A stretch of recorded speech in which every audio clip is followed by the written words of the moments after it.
అగస్త్యుడు ఉత్తరకాండలో రామచంద్రమూర్తితో మాట్లాడుతున్నాడు. మళ్ళీ వెనక్కి రండి.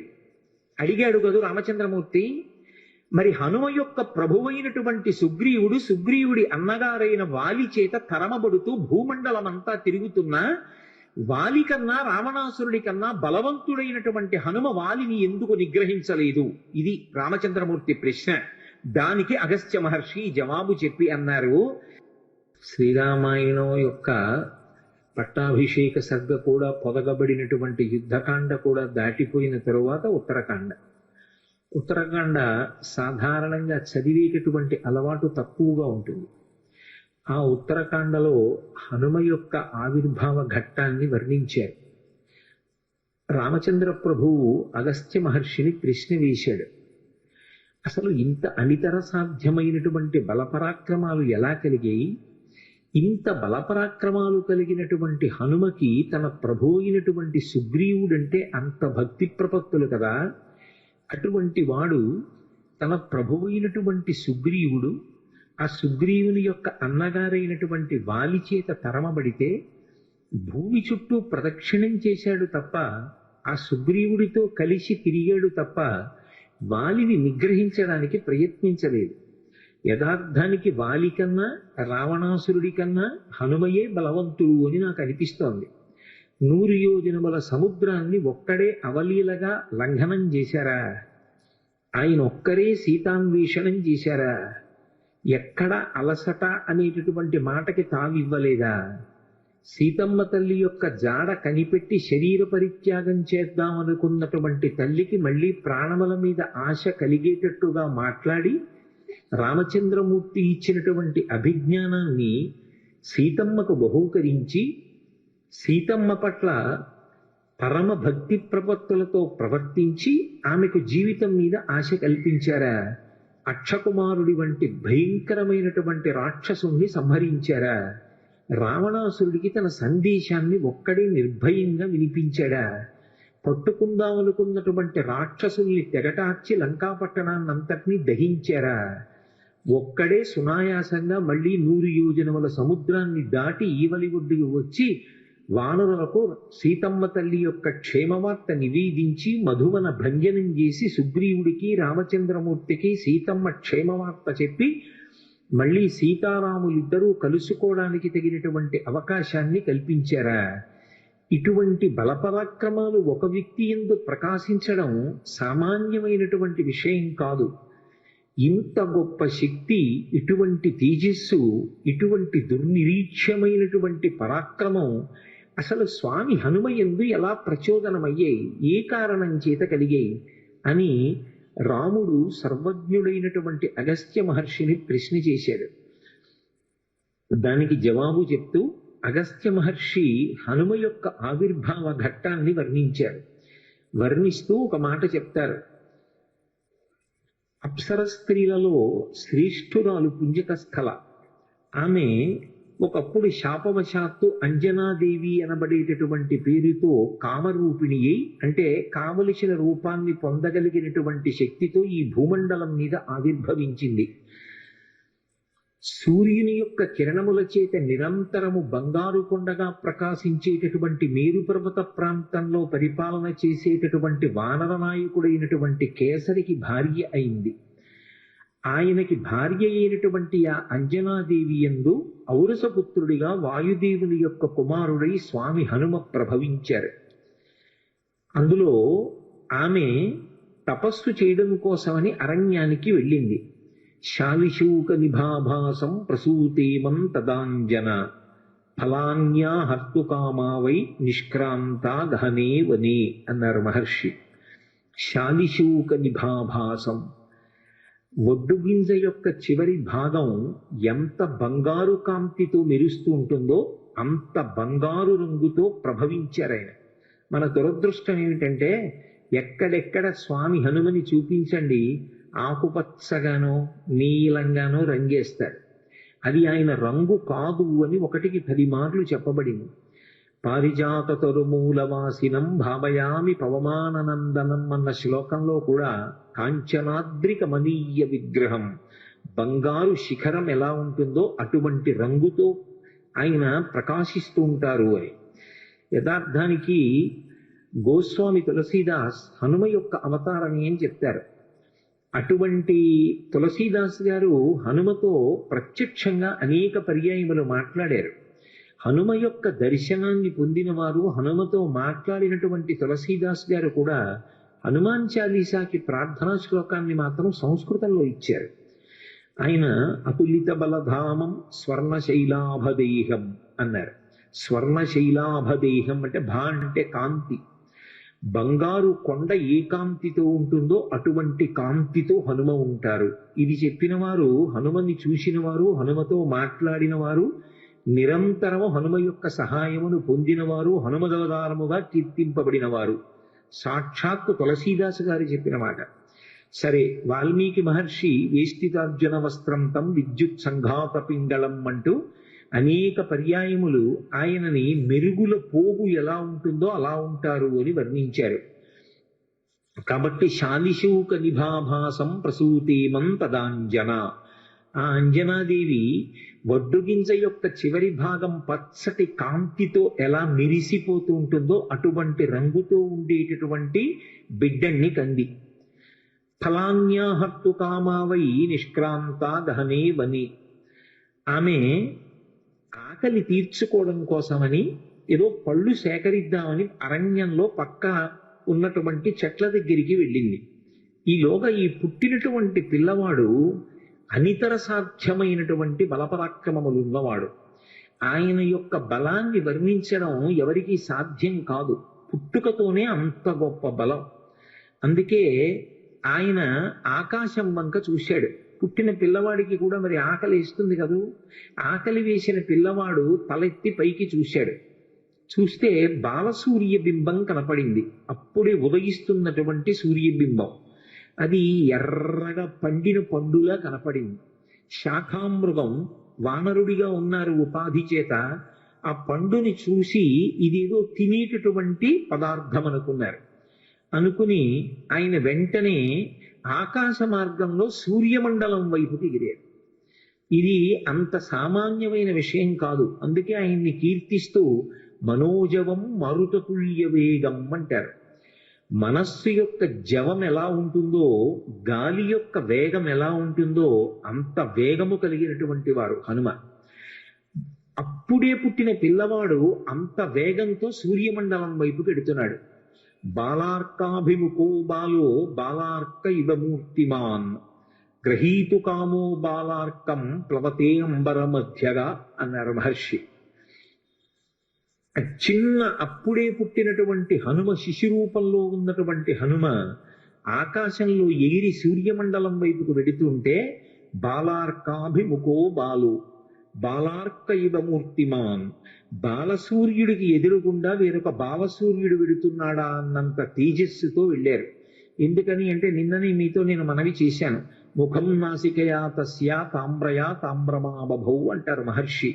ఆయన ముఖమండలం, ఆయన నాసిక, ఆయన యొక్క మూతి అంత ఎర్రగా ఉంటాయి. అరుణారుణ కాంతులతో ఉదయిస్తున్నటువంటి సూర్యబింబం కూడా అంతే ఎర్రగా ఉంది. ఈయన బయలుదేరి సూర్యుడి వైపుకు ప్రయాణం చేస్తున్నారు.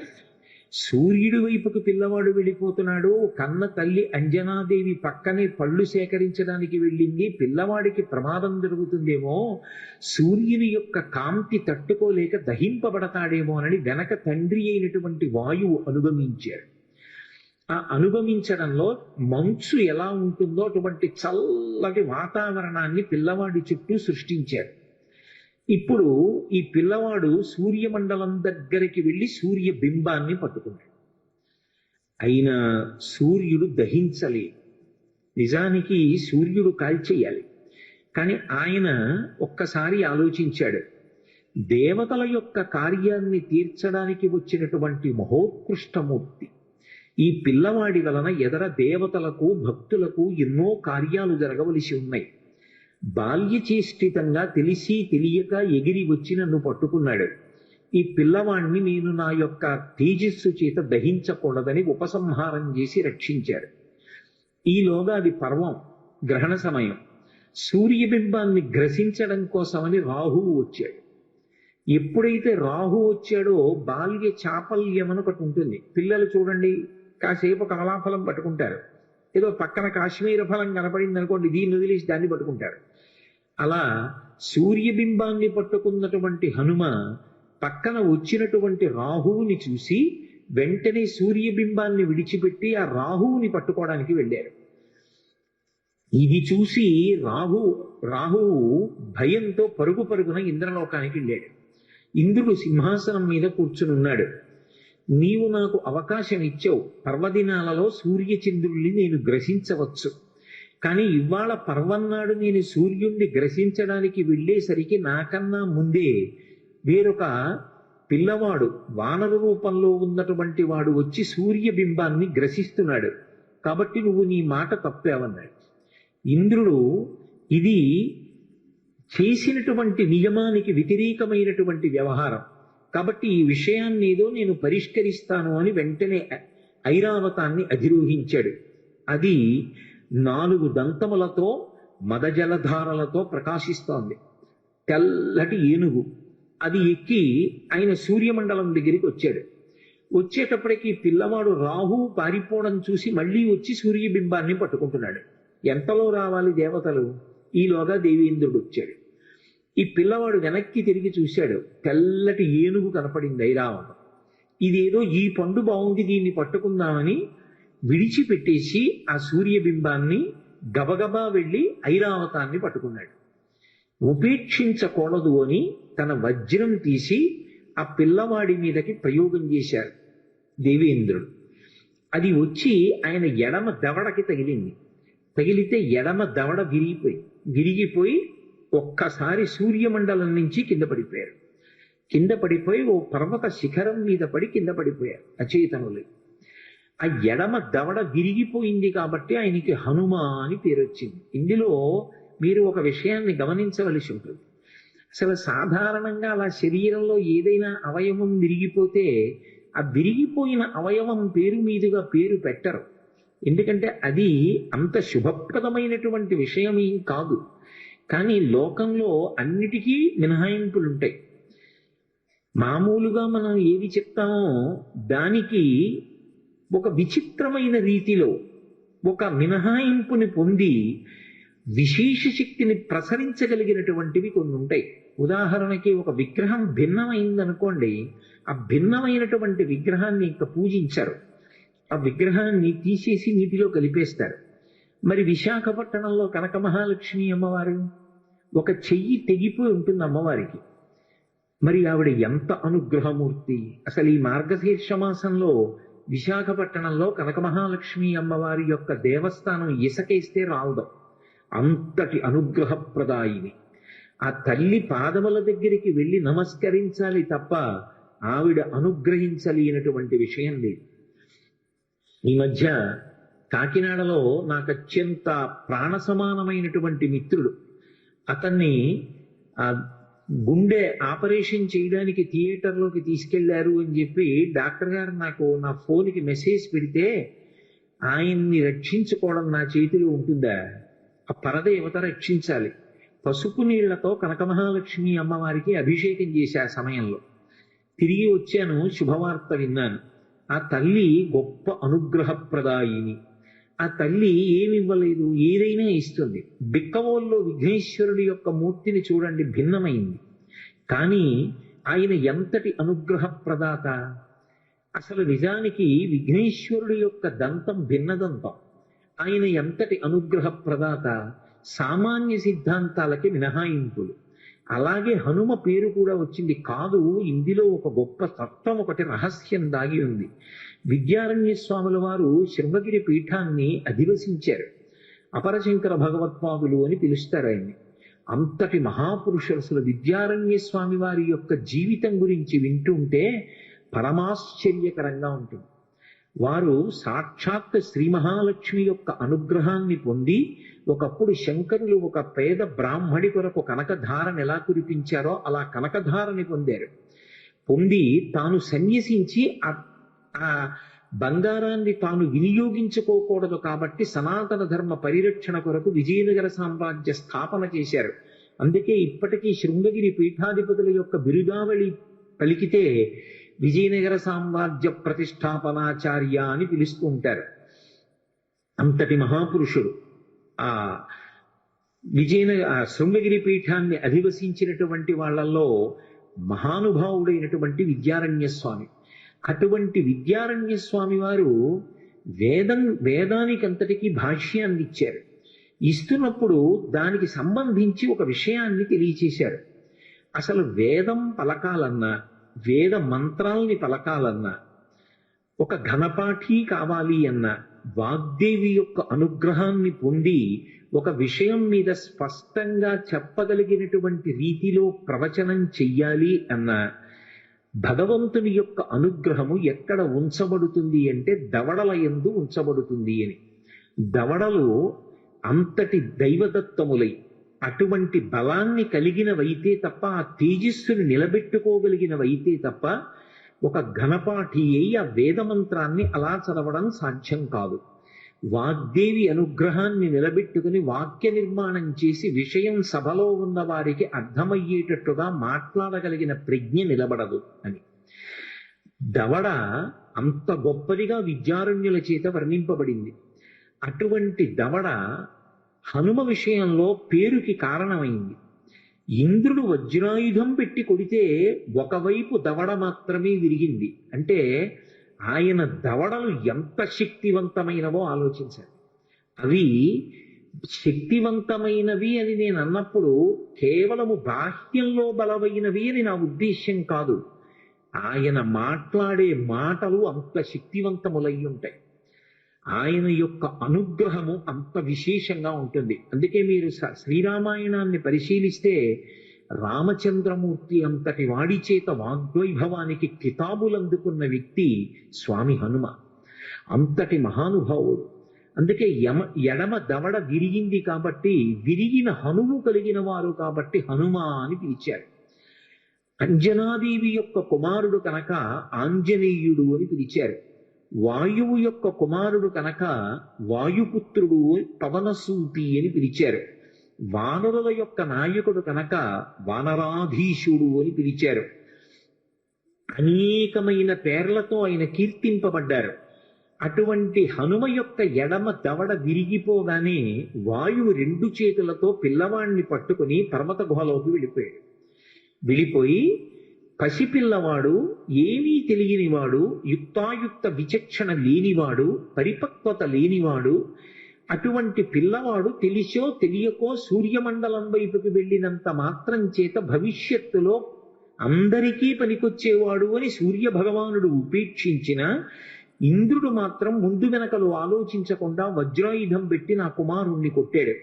కాబట్టి నాకు ఆగ్రహం కలిగింది అని ఆయన సమస్త భూతముల యందు కూడా తన యొక్క చలనాన్ని నిలుపుదల చేశాడు. అంటే సమస్త ప్రాణుల యందు కూడా వాయువు లోపల తిరుగుతూ ఉంటుంది. ఏదో ఊపిరి తీసి విడిచిపెట్టడమే కాదు, ఒక్కసారి ఊపిరి తీస్తే అది 10 వాయువులుగా విడిపోతుంది. ప్రాణ అపాన వ్యాన ఉదాన సమాన నాగ కూర్మ కృపర ధనంజయ దేవదత్తములు అని ఈ 10 పేర్లతో విడిపోయినటువంటి వాయువులో ఒక వాయువు ఈ శరీరం అంతా కూడా కదలడానికి, వంగడానికి, సంధిబంధములు నిలబడడానికి కారణమవుతుంది. దాని చేతనే శరీరం వంగుతుంది అని వేదాంత శాస్త్రం. కాబట్టి ఇప్పుడు ఆయన లోపల తిరగడం మానేశాడు, బయట తిరగడం మానేశాడు. ఇప్పుడు ఏమైంది? కాష్టభూతాన్ని జిగ్నిరే అన్నారు మహర్షి. కాష్టము అంటే కొయ్య. ప్రాణం పోయిన వ్యక్తి చూడండి, అప్పుడే చచ్చిపోయిన వ్యక్తి చెయ్యిలే అన్నారనుకోండి కదులుతుంది. కాసేపు అయిపోయింది అనుకోండి, కొంతసేపు అయిపోయిన తర్వాత కాష్టభూతం అయిపోతాడు. అంటే కొయ్య ఎలా అయిపోతుందో అలా అయిపోతాడు. ఓ కర్రని ఇట్నుంచి పట్టుకుని పైకెత్తితే మొత్తం కర్ర లేచినట్టు, శరీరం కాలు పట్టుకు పైకెత్తితే మొత్తం శరీరం పైకి లేచిపోతుంది. కారణం వాయు ప్రసరణం ఆగిపోతుంది అని శాస్త్రం. కాబట్టి కాష్టభూతాన్ని జిగ్నిరే, ఎవరు ఎలా ఉన్నారో అలాగే బిగిసిపోయారు. ఇప్పుడు దానివల్ల ఏమైంది అన్నారు, ధర్మచక్రం నిలబడిపోయింది. ఇది ఈ దేశం యొక్క గొప్పతనం. ఏదైనా ఆగచ్చు, ధర్మచక్రం ఆగకూడదు. ఆ ధర్మచక్రం తిరుగుతూనే ఉండాలి. ధర్మచక్రం తిరగడానికి ప్రతివాడు తన ధర్మాన్ని తాను పాటించాలి. ఎందువల్ల ఆగిపోయింది అన్నారు, స్వాహాకారము, వషట్కారము, స్వాధ్యాయము ఆగిపోయింది. స్వాధ్యాయము అంటే వేదం చదువుకోవడం. వేదం గురువు గారు చెప్పాలన్నా, శిష్యుడు పలకాలన్నా దవడలు కదలాలి. దవడలు కదలకుండా ఆగిపోయాయి సమస్త ప్రాణులకు. ఎందువల్ల? హనుమ యొక్క దవడ విరిగింది, అందరి దవడలు ఆగిపోయి. ఆగిపోతే స్వాధ్యాయం ఆగిపోయింది. అసలు వేదం చెప్పేవాడు చెప్పడానికి అవకాశం లేదు, వేదం నేర్చుకునేవాడు పలకడానికి అవకాశం లేదు. వషట్కారం ఆగిపోయింది. వషట్కారం అంటే దేవతలకు హవిస్సు ఇస్తారు, వేదమంత్రాలు చెప్తూ హవిస్సుని అగ్నిహోత్రంలో ఇస్తారు. అలా ఇవ్వాలి అంటే మంత్రం చెప్పాలి. మంత్రం చెప్పాలంటే దవడలు కదలాలి. స్వాహ అన్న దగ్గరికి వచ్చేటప్పటికి ఆ హవిస్సు సృక్కు స్రవంతో ఇవ్వాలి అంటే చేతులు కదలాలి. ఇప్పుడు అలా కదలకపోతే హవిస్సు అగ్నిహోత్రంలో పడకపోతే దేవతలకు అన్నం దొరకదు. కాబట్టి ఇప్పుడు ధర్మచక్రం అంతా నిలబడిపోయింది. సంధ్యావందనం ఎలా చేస్తారు? సూర్యాస్తమయం అవుతోంది. మీరు సంధ్యావందనం చెయ్యాలంటే ఉద్ధరణి పట్టుకుని ఇలా చేతిలో వేసుకుని ఓం కేశవాయి స్వాహ అని పుచ్చుకోవాలా? ఎలా పుచ్చుకోవడం? చేతులు కదలకపోతే. ఎవరి ధర్మం వాళ్ళు పాటించడానికి అవకాశం లేదు, ఆగిపోయింది ధర్మచక్రం. ఒక్క వానర శిశువుకి కలిగినటువంటి ఆపదకి సమస్తమైనటువంటి దేవతలు ప్రాణులు తల్లడిల్లిపోయారు. అందరూ కలిసి దేవతలు పరుగున సృష్టికర్త అయిన చతుర్ముఖ బ్రహ్మగారి దగ్గరికి వెళ్ళారు. దిక్పాలులలో ఒకడైనటువంటి వాయువు యొక్క ఆగ్రహం చేత ఇవాళ ప్రాణులలో వాయు సంచారం లేదు. వాయు సంచారం లేని కారణం చేత అనేక ఉపద్రవములు సంభవించాయి. నిజంగా ఋషి ప్రోక్తమైనటువంటి విషయాలు చదువుతుంటే ఎంత గొప్పగా వర్ణిస్తారా అనిపిస్తుంది. వాళ్ళు ఒక మాట అన్నారు, ఏమిటి వాయువు యొక్క శక్తి అంటే, నమస్తే వాయు త్వమేవ ప్రత్యక్షం బ్రహ్మాసి అని మనం ఆయన్ని స్తోత్రం చేస్తుంటాం. వాయువు యొక్క గొప్పతనం ఏముంది అంటే, దేవతలు అన్నారు వాయు ప్రాణ సుఖం వాయు, వాయు సర్వమిదం జగత్, వాయునాసం పరిత్యక్తం న సుఖం విందతే జగత్ అన్నారు. వాయు ప్రాణ, వాయువే ప్రాణము. కడుపు నిండా తిన్నాడా, మంచినీళ్లు తాగాడా, ఇది కాదు. ఊపిరి తీయాలి, ఊపిరి వదలాలి. తీసిన ఊపిరి వదలకపోయినా, వదిలిన తరువాత తీయకపోయినా మరణించినట్టే. యావత్ పవనో నివసతి దేహే తావత్ పృచ్చతి కుశలంగేహే, గతవతి వాయో దేహాపాయే భార్యా బిభ్యతి తస్మిన్ కాయే అంటారు శంకర భగవత్పాదులు. ఊపిరి తీయలేదో అప్పటి వరకు బాగున్నారా బాగున్నారా బాగున్నారా అని అడిగిన వాళ్ళు ఇక బాగున్నారా అని అడగరు. ఆ శివం వెళ్ళిపోయింది. వాయువే ప్రాణము. వాయు ప్రాణ సుఖం వాయు, నాకు సుఖంగా ఉందండి అంటాడు. ఏమిటి సుఖం? వాయువే సుఖం, బాహ్యమునందు ఆంతరమునందు కూడా.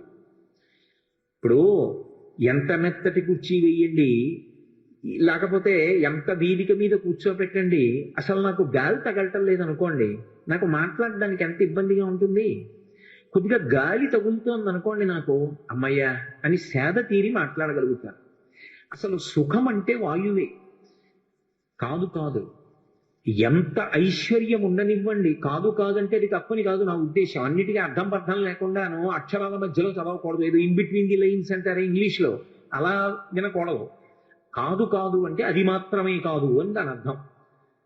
ఆ వాయువు యొక్క గొప్పతనం ఎక్కడున్నది అంటే, ఇంట్లో ఎంత ఐశ్వర్యం ఉండనివ్వండి, పచనం చేసినటువంటి పదార్థం ఇంట్లో ఎంత ఉండనివ్వండి, ఎంత మంచి ప్రాంగణంలో మీరుండనివ్వండి, ఊపిరి అందట్లేదు అనుకోండి, ఎగ ఊపిరి వచ్చింది లేకపోతే దిగ ఊపిరి వచ్చింది, ఇక వాడికి సంతోషం సుఖం అన్న మాట ఏమైనా ఉంటుందా?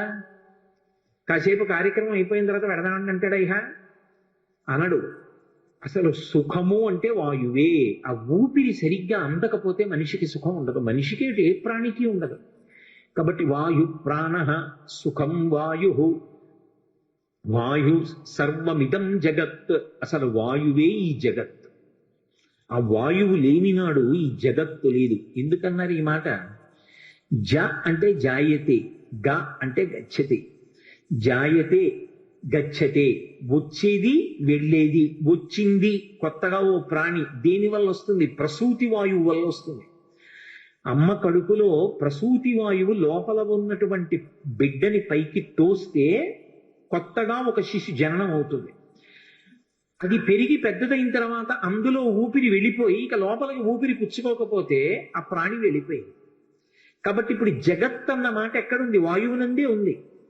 కాబట్టి వాయు సర్వమిదం జగత్ వాయునాసం పరిత్యక్తం న సుఖం విద్దతే జగత్. ఆ వాయువు కదలడం మానేసింది. లోకానికి సుఖం అన్న మాట లేదు, లోకమే లేదు, జగత్తు లేదు.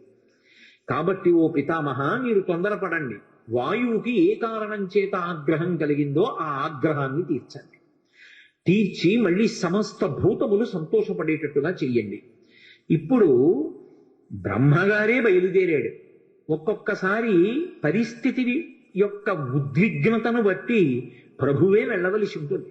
వాళ్లే నా దగ్గరికి రావాలని అనకూడదు. కాబట్టి ఇప్పుడు ప్రభువే చతుర్ముఖ బ్రహ్మగారే బయలుదేరి పర్వత గుహ దగ్గరికి వెళ్ళాడు. గౌరవము అనొక మాట ఉంటుంది. ఎంత గౌరవంగా ఉంటుందంటే, ఒక కావ్యాన్ని ఒక పురాణాన్ని మీరు పరిశీలిస్తే అంత మర్యాదగా ఉంటుంది. కోపం వేరు, కానీ యుక్తాయుక్త విచక్షణ వేరు. కోపం ఎప్పుడు దేనికి సాధనం కావాలి అంటే, తప్పు జరిగినప్పుడు ఆ తప్పుని దిద్దడానికి సాధనం కావాలి. అది ఒక్కరు చేసిన తప్పు కాదనుకోండి, చాలా మంది కలిసి తప్పు చేశారు, అది ఒకడు చేసిన తప్పు కాదు. 50 మంది శిష్యులు ఉన్నారు, ఒక్కడికి గురువు గారు గుర్తురాల. ఏదో సుబ్రహ్మణ్య షష్ఠి నాడు ఉత్సవం జరుగుతోంది, కావడి పట్టుకుంటున్నారు. ఇంతమంది పట్టుకున్నారు, పేరుకి గురువు గారిని పిలుస్తారు. ఒక్కడికి గురువు గారు గుర్తు రాలేదనుకోండి, గురువు గారు ఎందుకు రాలేదని అడిగినవాడు లేడు, గురువు గారు రెండని పిలిచినవాడు లేడు. ఇప్పుడు గురువు గారికి కోపం రావాలా వద్దా అంటే వచ్చి తీరాలి. ఎందుకంటే వ్యవస్థ గాడి తప్పిపోయింది. కాబట్టి గాడిలో పెట్టాలి అంటే గురువు ఆగ్రహించాలి. ఎలా ఆగ్రహించాలి అంటే, తాను కోపమునకు వశుడైపోకూడదు, కోపము తన చేతిలో ఉండాలి సాధనంగా. దాని చేత దిద్దాలి వ్యవస్థని. ఇది మీరు రామాయణాదుల్ని పరిశీలిస్తే ఎంత అద్భుతంగా కనపడుతుంది. వాయువు చతుర్ముఖ బ్రహ్మగారు వస్తుంటే, నా కొడుకు ఇంత ఇబ్బందికి కారణం అవడానికి అదిగో ఆ ఇంద్రుడే కారణం, ఆ ఇంద్రుడితో దేవతలతో కలిసి బ్రహ్మగారు వస్తున్నాడు, నేనెందుకు లేచి నిలబడాలి అనలేదు. వెంటనే లేచి నిలబడ్డాడు. మంత్రములతో ఆయన దగ్గరికి వెళ్ళి ప్రదక్షిణం చేసి నమస్కారం చేసి చేతులు జోడించి నిలబడ్డాడు. వెంటనే చూశాడు, ఏమి వాయుదేవా, ఏమి ఆగ్రహం? ఇదిగో యుక్తాయుక్త విచక్షణ లేని నా బిడ్డడు దేవతలందరికీ పనికి రావలసిన వాడు సూర్యమండలం వైపుకు వెళ్ళాడని కొట్టాడు ఇంద్రుడు, పడిపోయాడు. వెంటనే ఆయన తన కమండలంలో నీళ్లు ఆ పిల్లవాడి మీద జల్లి స్పృశించాడు బ్రహ్మగారు. చతుర్ముఖ బ్రహ్మగారి యొక్క స్పర్శ కలగగానే ఆ పిల్లవాడు అప్పుడే పుట్టిన వాళ్ళ మళ్ళీ లేచి కూర్చున్నాడు. లేచి కూర్చుంటే వాయువుతో సహా సమస్త దేవతలందరూ సంతోషించారు. వెంటనే వాయువు మళ్ళీ ప్రసరణం ప్రారంభం చేశాడు. సమస్త భూతముల యందు ఆయా శరీరముల యందు వాయు ప్రసరణం ప్రారంభమైంది. ఆ వాయు ప్రసరణం ఎప్పుడైతే ప్రారంభమైందో అందరూ సేద తీరారు.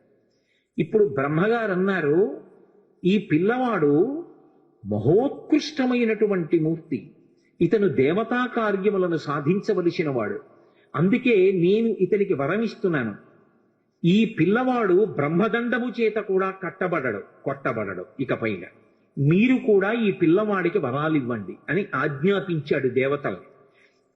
సాధారణంగా వరమిస్తే దేవతలు ఏదో ఒక కోర్కె తీరేటట్టుగా ఇస్తారు, కానీ హనుమ విషయంలో చాలా విచిత్రమైన రీతిలో వరమిచ్చారు. ఆ దేవతలందరూ బయలుదేరారు. సూర్య భగవానుడు వచ్చాడు. వచ్చి ఆయన అన్నాడు, ఈ పిల్లవాడికి నేను గురుస్థానం వహిస్తాను. ఒక గురువు దొరకడం అంటే జీవితంలో ఎంత గొప్ప విషయమో అర్థమవుతుంది. అందున ఇవాళ ఆదివారం కాదు, త్రయోదశితో ఉంది సూర్యోదయానికి. హనుమకి సూర్యనారాయణమూర్తి పేరు చెప్తే చాలు పరమ సంతోషం. ఎందుకంటే ఆయన గురువుగారే లోకంలో. అందుకని ఆ సూర్యనారాయణమూర్తి వచ్చి ఈ పిల్లవాడికి తగిన వయస్సు వచ్చిన తరువాత నేను శాస్త్రపాఠం చెప్తాను, ఇతనికి నేను గురువు అవుతాను. ఇంకంతకన్నా లోకంలో కావలసింది ఉంటుందండి? అసలు తగిన గురువు లభించడం కన్నా అదృష్టం ఉంటుందా? సూర్యుడే వచ్చి గురువు అవుతానన్నాడు. కానీ అది తర్వాత ఎంత చమత్కారానికి దారి తీసిందో మీరు పరిశీలించవలసి ఉంటుంది. దేవేంద్రుడు వచ్చాడు. ఒక విచిత్రమైన కోరిక కోరాడు. ఈ పిల్లవాడిని నేను వజ్రాయుధం పెట్టి కొట్టాను. కొడితే కేవలం ఇతని ఎడమ దవడ ఒక్కటి విరిగింది. ఈ విషయం లోకానికి అంతటికీ తెలియడం కోసం వజ్రాయుధం పెట్టి కొడితే విరిగినటువంటి ఎడమ దవడ కలిగిన వాడు కాబట్టి హనుమ అని పిలవబడాలి. ఈ పిల్లవాడు ఇక పైన నా వజ్రాయుధము చేత ఎన్నడూ కొట్టబడడం. నా వజ్రాయుధం ఈ పిల్లవాడిని ఏమీ చెయ్యలేదు. వెంటనే యమధర్మరాజు గారు వచ్చాడు. ఆయన అన్నాడు, లోకంలో ఏ ప్రాణులైనా సరే నేను వేసినటువంటి యమపాశముల చేత శరీరాన్ని విడిచిపెట్టేస్తారు, జీవుడు ఉత్క్రమణం అవుతాడు. కానీ ఈ పిల్లవాడు యమపాశముల చేత కట్టబడడు. నా యొక్క అనుగ్రహం లేకపోతే రోగములు వస్తాయి, రోగముల చేత బాధపడతారు జనులు. కానీ ఈ పిల్లవాడి శరీరానికి ఎప్పుడు రోగం రాదు. ఏ రోగం లేకుండా ఎప్పుడు పరమ సంతోషంతో ఆనందంగా జీవనం చేస్తాడు. యమధర్మరాజు గారు వరం ఇచ్చాడు. వెంటనే వరుణుడు బయలుదేరి వచ్చాడు. ఆయన అన్నాడు, 10 లక్షల సంవత్సరముల తర్వాత కూడా నా వరుణపాశముల చేత ఈ పిల్లవాడు బంధింపబడడు. ఈ పిల్లవాడు నీటిలో మునిగిపోయినా ప్రమాదము జరగదు. నీటి యందు పిల్లవాడికి ప్రమాదము జరగకుండా వరుణపాశముల చేత కట్టబడడు అని నేను వరమిస్తున్నాను. కుబేరుడు బయలుదేరి వచ్చాడు. వచ్చి ఆయన అన్నాడు, ఆయన ఒక కన్ను పచ్చగా ఉంటుంది, పచ్చటి కన్ను పెట్టుకుని ఉంటాడు కుబేరుడు. సరే, ఆ వృత్తాంతం అంతా వేరనుకోండి. కాబట్టి ఆ కుబేరుడు అన్నాడు, నా కుబేరుని యొక్క దండము చేత యక్షుల చేత ఈ పిల్లవాడు కట్టబడడం, నా శక్తి ఈ పిల్లవాడిని కట్టడానికి సరిపోదు అన్నాడు. పరమశివుడు వచ్చాడు, నా త్రిశూలము చేత కాని నా సంబంధమైన ఏ అస్త్రము చేత కాని ఈ పిల్లవాడు కట్టబడడం. విశ్వకర్మ వచ్చాడు. ఆయన అన్నాడు, సమస్తమైనటువంటి అస్త్రములు నా చేత నిర్మింపబడ్డాయి, శస్త్రములు నా చేత నిర్మింపబడ్డాయి. శస్త్రములు అంటే బాహ్యంలో చేత్తో పట్టుకుని కొట్టడానికి పొడవడానికి పనికొస్తాయి. శూలం, గద, కత్తి, డాలు, ఢమరకం, ఇలాంటి డాలు వంటివి.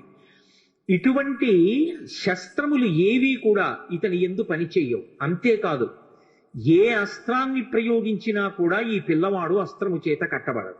ధనుర్వేదంలో ఉన్న ఏ అస్త్రం ప్రయోగించండి, అది రౌద్రాస్త్రం, ఐంద్రాస్త్రం, వారుణాస్త్రం, ఏ అస్త్రమైనా సరే ఈ పిల్లవాడు అస్త్రముల చేత కట్టబడడం. ఇప్పుడు సృష్టిలో ఆయన అంతటి బలపరాక్రమములు కలిగిన వాడు వేరొకడున్నాడా ఎక్కడైనా? ఇక లేడు. అంతటి బలపరాక్రమములు కలిగిన వాడు ఎవరి చేత కట్టబడని వాడు. ఇంత శక్తి కోరుకుంటే కూడా బ్రహ్మగారు ఒక్కడికి కూడా ఇవ్వలేదు. అలాంటిది శాసనం చేసి దేవతలందరి చేత ఇప్పించారు. ఇప్పుడు ఇంత శక్తివంతుడయ్యాడు ఆ పిల్లవాడు. దేవతలందరూ అంతర్ధానం అయిపోయారు. వాయువు పిల్లవాడిని తీసుకెళ్లి తల్లి అంజనాదేవికి అప్పచెప్పి తాను వెళ్ళిపోయాడు. ఈ పిల్లవాడు మున్యాశ్రమాల్లో పెరిగి పెద్దవాడు అవుతున్నాడు. అపారమైనటువంటి బలం, అపారమైనటువంటి తేజస్సు.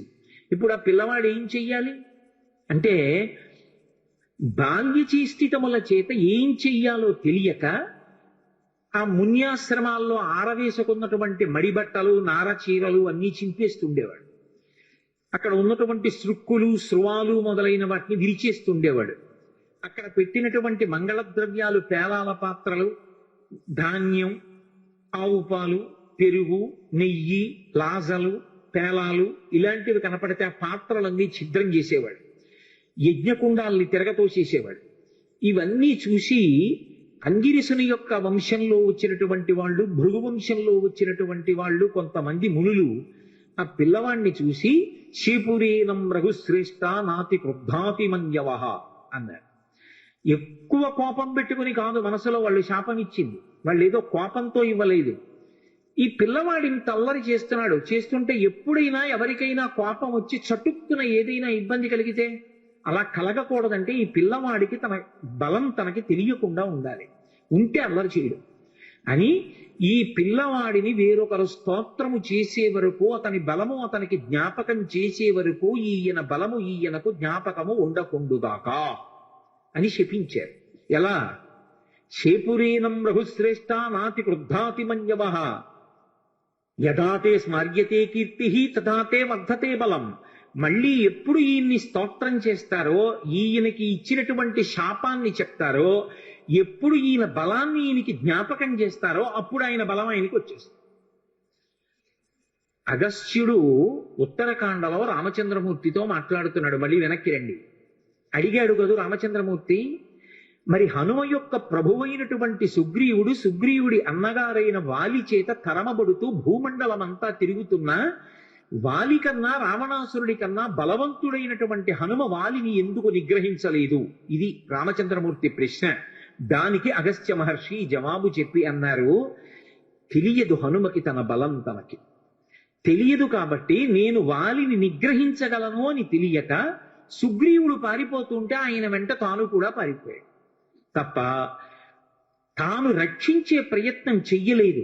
కానీ ఎప్పుడు మళ్ళీ తెలిసింది హనుమకి తన బలం తనకి అంటే సుందరకాండ ప్రారంభంలో, కిష్కింధకాండ చిట్ట చివర్లో సముద్రాన్ని దాటవలసి వచ్చినప్పుడు వానరములన్నీ వెళ్ళి ఆ సముద్రపు ఒడ్డున కూర్చున్నాయి. దక్షిణ తీరంలో లంకకి చేరాలి, ఉత్తర తీరంలో కూర్చునున్నారు వానరులందరూ. కొన్ని లక్షల వానరములు కూర్చునున్నాయి.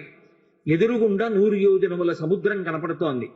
నేను దాటగలనన్నవాడు మాత్రం కనపడలేదు. 10 యోజనములు, 20 యోజనములు, 30 యోజనములు, 90 యోజనములు వెడతానన్నవాడే తప్ప 100 యోజనములు దాటి వెళ్ళగలనన్నవాడు లేడు. యువరాజు అంగదుడు లేచి అన్నాడు, నేను 100 యోజనముల సముద్రాన్ని గడచి వెళ్ళగలను, కానీ మళ్ళీ తిరిగి రాగలనో లేనో నమ్మకం లేదన్నాడు. కాబట్టి ఇప్పుడు 100 యోజనముల సముద్రాన్ని దాటి ఆవలిబొడ్డుకి కాంచనలంకలో ప్రవేశించి మళ్ళీ క్షేమంగా తిరిగి రాగలిగినటువంటి జవసత్వములున్నవాడు లేడు. అందరూ చతికిలబడి కూర్చున్నారు. తన బలం తనకి జ్ఞాపకం లేదు కాబట్టి హనుమ కూడా కూర్చున్నది. అప్పుడు జాంబవంతుడు లేచాడు. జాంబవంతుడు చతుర్ముఖ బ్రహ్మగారు ఆవలిస్తే వచ్చినవాడు. అందుకని ఆయనది దీర్ఘాయుష్మంతుడు. అందుకే మీకు ద్వాపర యుగంలో కూడా కనపడతాడు. ద్వాపర యుగంలో కూడా వినాయక చవితి వ్రతకల్పంలో శ్రీకృష్ణ భగవానుడితో యుద్ధం చేస్తాడు. ఆ జాంబవంతుడు లేచి ఒక మాట అన్నాడు, నాయనా హనుమా, నీ బలాన్ని నువ్వు మరిచిపోయావు, నీ బలం నీకు జ్ఞాపకం లేదు. ఒకానొకప్పుడు శ్రీ మహావిష్ణువు వామనమూర్తిగా వచ్చి బలిచక్రవర్తి దగ్గర 3 అడుగులు దానం అడిగారు. ఇచ్చాను, నీకు కావలసిన భూమిని తీసుకో, కొలుచుకో అన్నాడు బలిచక్రవర్తి. వెంటనే ఆ చిన్న పిల్లవాడిగా వచ్చినటువంటి వామనమూర్తి తన యొక్క పాదముల చేత 3 అడుగుల భూమిని కొలవడం కోసమని ఒక పాదంతో ఈ భూమిని అంతటినీ కొలిచాడు, ఒక పాదంతో ఆకాశాన్నంతటినీ కొలిచాడు. 3వ అడుగు ఎక్కడ పెట్టను అన్నాడు. అప్పుడు ఇంతంతైవటుడు ఇంతయై మరియుతానింతై అభోవీధిపై అంతైతో ఇదమండలగ్రమణ కల్లంతై ప్రభారాశిపై అంతై చంద్రునకంతయై ధ్రువునిపై అంతై మహర్వాటిపై అంతై సత్యపదోన్నతుండగుచు బ్రహ్మాండాంత సంబద్ధి. అంత పెరిగిపోయినటువంటి ఆ త్రివిక్రమ స్వరూపంతో పాటుగా అరణ్యములతో పర్వతములతో ఉన్నటువంటి ఈ భూమికంతటికి 21 మార్లు ప్రదక్షిణం చేశాను హనుమ. జాంబవంతుడు చెప్తున్నాడు. కానీ ఇప్పుడు ఓపిక లేదు, వెళ్ళలేను.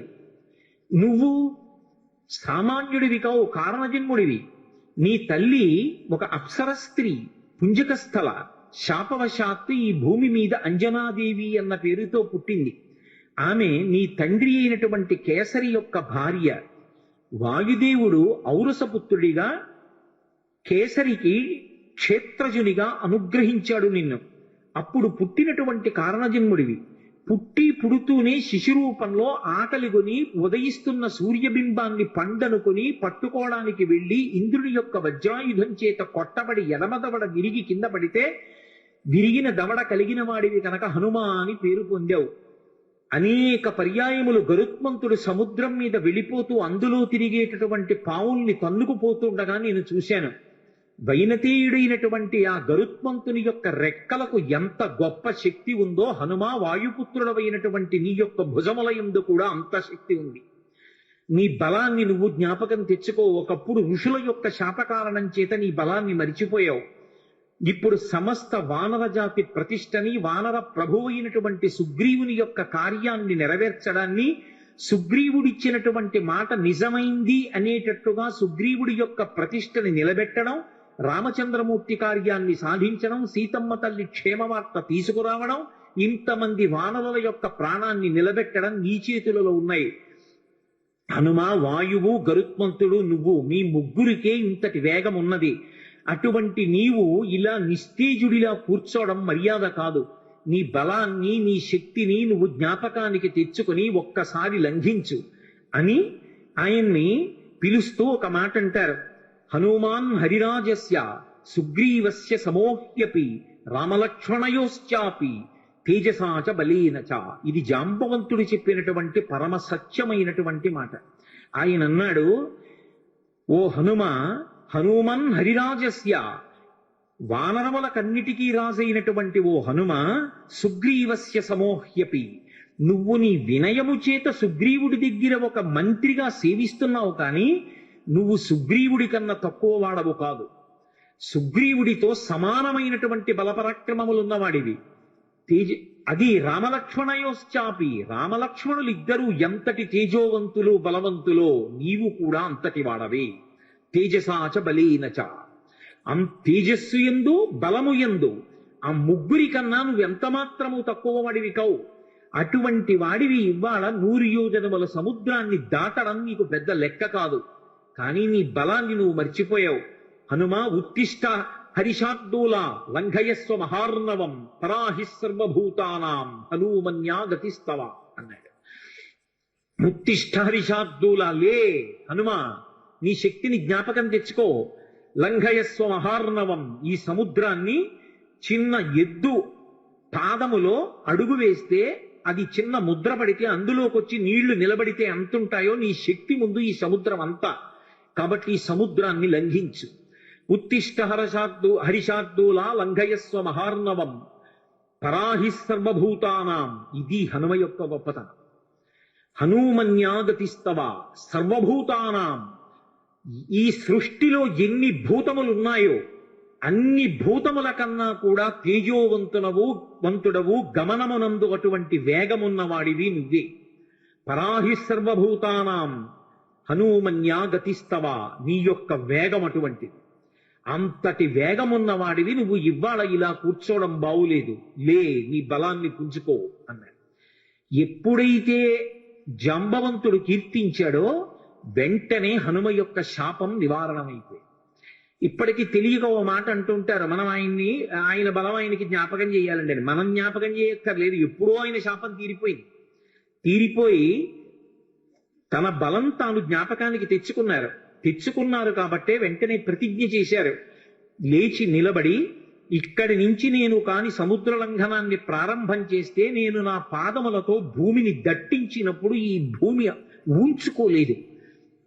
అందుకే మహేంద్రగిరి మీద నిలబడి అక్కడి నుంచి బయలుదేరి వెడతాను.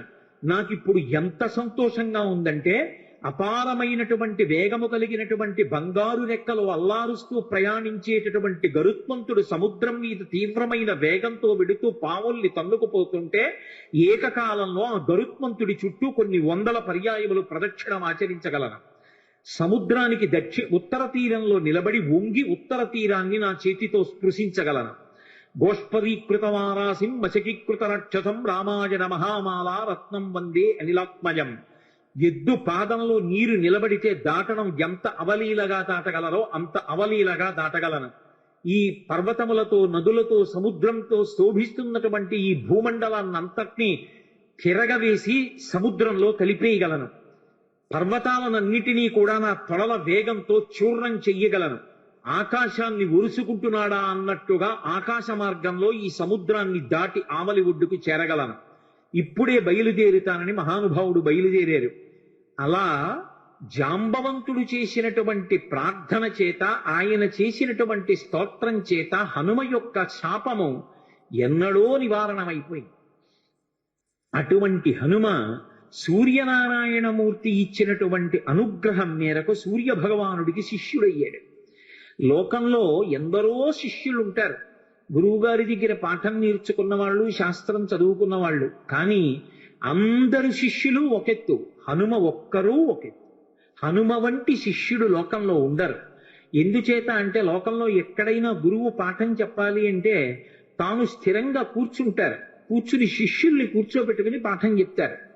అథవా గురువుగారు అటు ఇటు నడుస్తూ పాఠం చెప్పడం విన్నాం. గురువుగారు మధ్యలో తెర కట్టుకుని శిష్యులకి పాఠం చెప్పడం విన్నాం పతంజలి చరిత్రలో.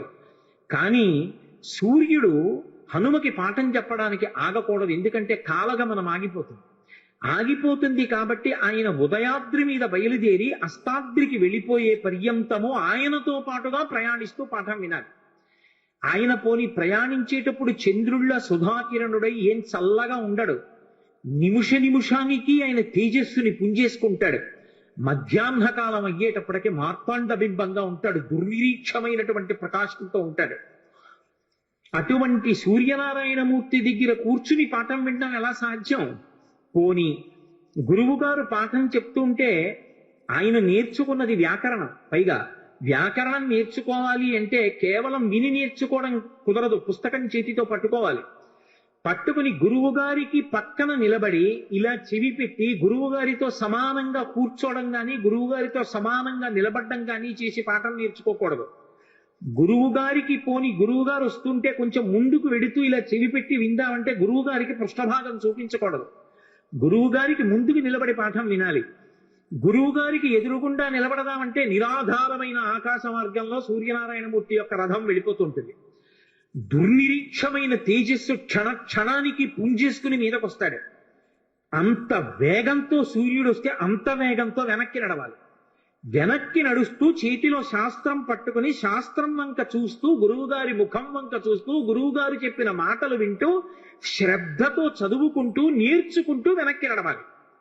నడిచి గురువుగారు అస్తాద్రికి చేరుకునేటప్పటికీ శిష్యుడు అస్తాద్రికి చేరుకుని ఆ రోజు పాఠం పూర్తి చెయ్యాలి. ఎవరైనా వెళ్ళగలరా? సూర్యుడి దగ్గర పాఠం నేర్చుకోగలరా? మహానుభావుడైనటువంటి స్వామి హనుమ నేర్చుకున్నాడు. అందుకే సూర్యనారాయణమూర్తికి తన శిష్యుడైనటువంటి హనుమ పేరు చెప్తే ఎంత సంతోషం! ఇటువంటి శిష్యుడు ఎక్కడ దొరుకుతాడని. శిష్యుడి పేరు చెప్తే గురువు పులకించిపోవాలి. దేని చేత అంటే శిష్యుడి యొక్క నడవడి చేత. శిష్యుడి నడవడి చూసి గురువు ఛీ అనే రోజు తెచ్చుకోకూడదు. అంతకన్నా అసహ్యకరమైన విషయం లోకంలో ఎక్కడుంటుంది? కాబట్టి ఆ హనుమ యొక్క వినయం, ఆ హనుమ యొక్క నడవడి చూసి గురువైనటువంటి సూర్యనారాయణమూర్తి పరవశించిపోయాడు. విచిత్రం ఏమిటంటే హనుమకి గురువు సూర్యనారాయణమూర్తి. ఆ సూర్య వంశంలో ప్రభవించినటువంటి వాడు రామచంద్రమూర్తి. రామచంద్రమూర్తికి గురువు వశిష్ఠుడు. రామచంద్రమూర్తికి గురువు వశిష్ఠుడైతే రామచంద్రమూర్తి స్వామి హనుమకి సమస్తం. యథార్థానికి స్వామి హనుమకి తల్లి రాముడే, తండ్రి రాముడే, గురువు రాముడే, దైవం రాముడే, అన్నీ రాముడే. అసలు శాస్త్రంలో ఒక సీతారామాంజనేయ సంవాదం అని ఒక విషయం చెప్తారు. రామతారక మంత్రోపదేశం హనుమకి ఎవరు చేశారు అంటే సీతమ్మ చేసింది అంటారు. హనుమకి వేదాంత జ్ఞానం నేర్పిన వారెవరు అంటే రామచంద్రమూర్తి. రాముడు గురువు హనుమకి. సూర్యుడి దగ్గర వ్యాకరణ పాఠం అంతా నేర్చుకున్నాడు. కానీ ఆ వినయానికి సూర్యుడు పొంగిపోతాడు. నాకు ఇప్పటికీ తిరుపతి వెళితే ఆ పద్మావతి అమ్మవారి దేవస్థానానికి వెళ్ళి జగదంబని సేవించి వచ్చిన తర్వాత పద్మ సరోవరం ఎదురుగుండా సూర్యనారాయణమూర్తి ఉంటారు. 2 చేతుల్లో ఇలా కమలాలు పట్టుకుని ఆయన దగ్గరికి వెళ్ళి ప్రదక్షిణం చేసి కూర్చోగానే నాకు మొట్టమొదట జ్ఞాపకం వచ్చేవారు ఎవరంటే హనుమ. ఎందుకంటే ఈ గురువు గారు ఎంత మురిసిపోతూ ఉంటారో ఆయన్ని శిష్యుడిని తలుచుకుని. అది కదా శిష్యుడంటే. శిష్యుడి పేరు చెప్పేటప్పటికీ గురువు పరవశించిపోవాలి. గురువు సదా నా శిష్యుడు రక్షింపబడుగాక అని మనసులో అంత సంతోషంతో ప్రార్థన చేసేటట్టుగా శిష్యుడి యొక్క నడవడి ఉండాలి. అందుకే ఆ సూర్యనారాయణమూర్తి దగ్గర వ్యాకరణం నేర్చుకున్నారు. వేదాంతాన్ని రామచంద్రమూర్తి దగ్గర నేర్చుకున్నారు హనుమ. రామచంద్రమూర్తికి వేదాంత జ్ఞానము పట్ల విశేషమైనటువంటి అనురక్తి. ధర్మానుష్ఠానమునందు కూడా అంతే అనురక్తి. మనకి పూర్వమీమాంస ఉత్తరమీమాంస అని 2 ఉంటాయి. పూర్వమీమాంస ధర్మాన్ని ప్రతిపాదన చేస్తుంది. అందుకే దానికి ధర్మమునందు అనురక్తి కల్పించేటటువంటి శాస్త్రము అని ధర్మ జిజ్ఞాస అని పిలుస్తారు. ఉత్తరమీమాంస పరావిద్యని చెప్తుంది, అపరావిద్యని మిగిలినవి చెప్తాయి. పరావిద్య అంటే మోక్షమునకు కారణమైనటువంటి వేదాంత శాస్త్రం. అది కేవలము కూడా బ్రహ్మ జిజ్ఞాస అంటారు. బ్రహ్మ జిజ్ఞాస అంటే కేవలము జ్ఞానమునందు అనురక్తి. ఆ జ్ఞానము ఎవరికి కలుగుతుందో వాడే మోక్షమునకు అర్హుడవుతాడు. వాడు జీవన్ముక్తుడు అంటారు. శరీరంతో ఉండి కూడా మోక్షాన్ని పొందేసిన వాడే. శరీరం పడిపోయిన తరువాత పొందేది విదేహ మోక్షం. అంతేకాని చచ్చిపోయిన తర్వాత ఎప్పుడో మోక్షం వస్తుంది అన్నది అద్వైత సిద్ధాంతం కాదు. జ్ఞానము కలిగిన కారణం చేత శరీరంతో ఉండగానే మోక్షాన్ని పొందేస్తాడు. అందుకే కురుడిని పూర్ణాహుతిలో వాడతారు. అది పెంకు నుంచి విడిపోతుంది. శరీరంలో ఉన్న గుడుగుడులాడుతూ తాను వేరుగా ఆత్మగా ఉంటాడు. సాక్షిగా శరీరాన్ని చూస్తూ ఉంటాడు. ఆ జ్ఞానమునకు ఎవరు చేరిపోయాడో అటువంటి వాడికి ఇక విహిత కర్మ నిషిద్ధ కర్మ అన్న రెండు మాటలు అన్వయం అవ్వవు. అన్నిటికీ అతీతంగా ఉంటాడు. అదిగో అటువంటి మహాజ్ఞానులలో అగ్రగణ్యుడెవరు అంటే స్వామి హనుమ. సాధారణంగా లోకంలో హనుమ అనేటప్పటికీ ఏం చెప్తామంటే ఆయన చాలా గొప్ప బలవంతుడు అంటారు. భజరంగ బలి అంటుంటారు. ఉత్తర భారతదేశం అంతా కూడా ఆయనది ఉక్కు ముక్క లాంటి శరీరం అంటారు. కానీ యథార్థం మనకు అదొక్కటే కాదు. అసలు హనుమ యొక్క తత్వాన్ని అద్భుతంగా అనుభవించిన మహాపురుషుల్లో ఒకడు సంతు గోస్వామి తులసీదాస్. తులసీదాస్ గారు ఆయన మీద కొన్ని ప్రార్థనా శ్లోకాలు చెప్పారు. హనుమాన్ చాలీసా చేసే అలవాటు ఉన్నవారు ఆ ప్రార్థనా శ్లోకాలు చేస్తారు. అవి సంస్కృతంలో ఇచ్చారు. దాన్ని ఆ ప్రార్థనా శ్లోకం చెప్తూ అతులిత బలధామం స్వర్ణ శైలాభదేహం ధనుజవన కుశానం జ్ఞానినామగ్రగణ్యం అంటారు తులసీదాస్ గారు. అతులిత బలధామం, అతులిత అంటే పోల్చడానికి ఇక అటువంటి బలం ఉన్నవాడు లేడు. ఆయన బలంతో సమానమైన బలం ఉన్నవాడు అని చెప్పడానికి వీల్లేదు. ఎందుకని కింద ఒక పెద్ద విషయం ఉంది. స్వర్ణ శైలాభదేహం, భ కాంతి, బంగారు కాంతి శరీరంలోంచి వస్తూ ఉంటుంది. ఎక్కడదది? మీరు పతంజలి యోగశాస్త్రాన్ని పరిశీలిస్తే అందులో కనపడుతుంది. ఎవరు నిరంతర బ్రహ్మచర్యంలో ఉంటారో, అస్ఖలిత బ్రహ్మచారి, అసలు ఎన్నడూ ఆయన మనసు కామమునకు వశం కాదు. ఎన్నేళ్ళొచ్చినా అటువంటి బ్రహ్మచర్య దీక్షలో నిలబడి తన యొక్క వీర్యశక్తిని తేజశక్తిగా ఓజోశక్తిగా మారుస్తాడో అటువంటి వాడి రోమకూపములలోంచి బ్రహ్మ తేజస్సు బంగారు కాంతితో పైకి కొడుతుంది. అది తులసీదాస్ గారి నిర్వచనం. అతులిత బలధామం, అటువంటి బ్రహ్మచర్యనిష్ఠున్నవాడు. జితేంద్రియం, ఇంద్రియములను గెలిచినవాడు ఆయన. కాబట్టి అతులిత బలధామం, ఆయనతో సమానమైన బలవంతుడు వేరొకడు ఉన్నాడని చెప్పడానికి వీల్లేదు. అంతటి మహాబలవంతుడు హనుమ ఒక్కరే. ఆ బలానికి కారణం ఆయన బ్రహ్మచర్యం కూడా. అతులిత బలధామం స్వర్ణ శైలాభదేహం, అది యోగశాస్త్ర రహస్యం. అందుకన్నారు తులసీదాస్ గారు, ఏదో శరీరం బంగారు కాంతి అని చెప్పడానికి కాదు. తులసీదాసు గారు అపరిమితమైనటువంటి హనుమ యొక్క అనుగ్రహాన్ని పొందిన మహాపురుషుడు. స్వర్ణ శైలాభదేహం ధనుజవన కృశానం, రాక్షసులు అనబడేటటువంటి వనాన్ని అంతటినీ కూడా కార్చిచ్చు రూపంలో కాల్చేసినవాడు. కార్చిచ్చు అని అంటుకుంటుంది అరణ్యంలో. బాగా రోహిణీ కార్తీ అటువంటి వాటి సమయంలో అంటుకుంటుంది. అసలు ఆ కార్చిచ్చు చూడ్డానికి భయం వేస్తుంది. మీరెవరైనా ఎప్పుడైనా చూశారో లేదో, నాకు ఒకసారి ఈశ్వరుడు దాన్ని చూసేటటువంటి అవకాశం కల్పించాడు. ఒకప్పుడు మంచి వేసవి కాలంలో శ్రీశైలం క్షేత్రంలోంచి కిందకు వచ్చేస్తున్నాను. మేము వచ్చేస్తున్నటువంటి కొండలకి ఆవలి వైపు కొండల మీద కార్చిచ్చు అంటుకుంది. కార్చిచ్చుకో లక్షణం ఉంటుంది. మామూలుగా ఇలా నిలబడి మండదది, అది దూకుతుంది మంట. అసలు చూడ్డానికి గజ గజ గజ గజ వణికిపోతాం. అది ఇక్కడి నుంచి పెద్ద వలయం తిరిగినట్టుగా ఇలా తిరుగుతుంది, తిరిగి దూకుతుంది అవతల వైపు. ఆ దూకుతున్నప్పుడు అది దేని మీదకి దూకుతూ వెడుతుంటుందో అదంతా బూది కుప్పల కింద పడిపోతుంటాయి చెట్లు. అది అలా అంటుకుపోతుంది, అంటుకుపోయి వ్యాపించేస్తూ దూకుతూ వెళ్ళిపోతుంది. అలా ఒక గంట ఉందంటే అరణ్యం అంతా కాలిపోతుంది. అందులోంచి ప్రాణులు కూడా తప్పుకోలేవు. ఎంత వేగంగా వెళ్లే ప్రాణులు కూడా కాలిపోతాయి, పక్షులు కూడా పడిపోతాయి ఆ వేడికి. అలా వెడుతుంది. అబ్బా, ఏమి ఉపమానం అండి తులసీదాస్ గారిది! ఏం అనుభవించారు హనుమ యొక్క శక్తిని! ఎవరు వెయ్యగలరు ఇంకటువంటి ఉపమానం? హనుమ యొక్క అవతారమే అంటారు. హనుమతో మాట్లాడేవారు, హనుమతో కలిసి కూర్చున్నారు. హనుమ వలన ఎన్నో విషయాలు తెలుసుకున్నారైనా. అటువంటి వారు కాబట్టి అటువంటి మాటలు వెయ్యగలిగారు హనుమ గురించి. అందుకే హనుమాన్ చాలీసా అంత శక్తివంతమైంది లోకంలో. స్వర్ణ శైలాభదేహం ధనుజవన కృషానం జ్ఞానినామగ్రగణ్యం. ఇది తులసీదాస్ గారి ప్రార్థన. ఇప్పుడు నేను తులసీదాస్ గారి ప్రార్థన అంతా చెప్పి వ్యాఖ్యానం చేయడం అంటే అయ్యే పని యథార్థానికి. ఏదో పైకి తేల్చేస్తున్నాను కానీ ఎప్పుడైనా నాతో పరమేశ్వరుడు హనుమాన్ చాలీసాకి వ్యాఖ్యానం చేస్తే అప్పుడు ఇద్దరు. కాబట్టి జ్ఞానినాం అగ్రగణ్యం, జ్ఞానుల యందు అగ్రగణ్యుడు. మామూలు వాడు కాదాయన, జ్ఞానుల యందు అగ్రగణ్యమైనటువంటి వాడు. ఎక్కడిది ఈ విషయాలన్నీ తులసీదాస్ గారు ఎట్నుంచి కలుపుతున్నారు? నేను ఇందాక మీతో మనవి చేశానే, ధర్మ జిజ్ఞాస బ్రహ్మ జిజ్ఞాస అని ఉంటాయి అని. ధర్మ జిజ్ఞాస రాముడు అరణ్యవాసంలోనూ రాజ్య పరిపాలనలోనూ నిరూపణం చేశాడు. ఆయన ఎక్కడ నేర్చుకున్నాడు ఈ బ్రహ్మ జిజ్ఞాస?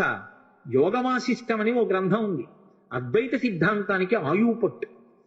వశిష్ఠుడు గురువై అద్వైత రహస్యములను, అసలది జ్ఞానవాసిష్టము అంటారు.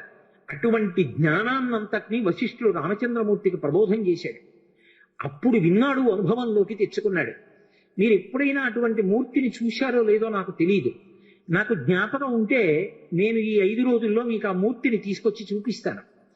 ఒక అద్భుతమైన ప్రార్థనా శ్లోకం ఉంటుంది. రాముడు రాజ్య పరిపాలకుడిగా కాదు, గురువుగా కూర్చుంటే ఎలా కూర్చుంటాడో.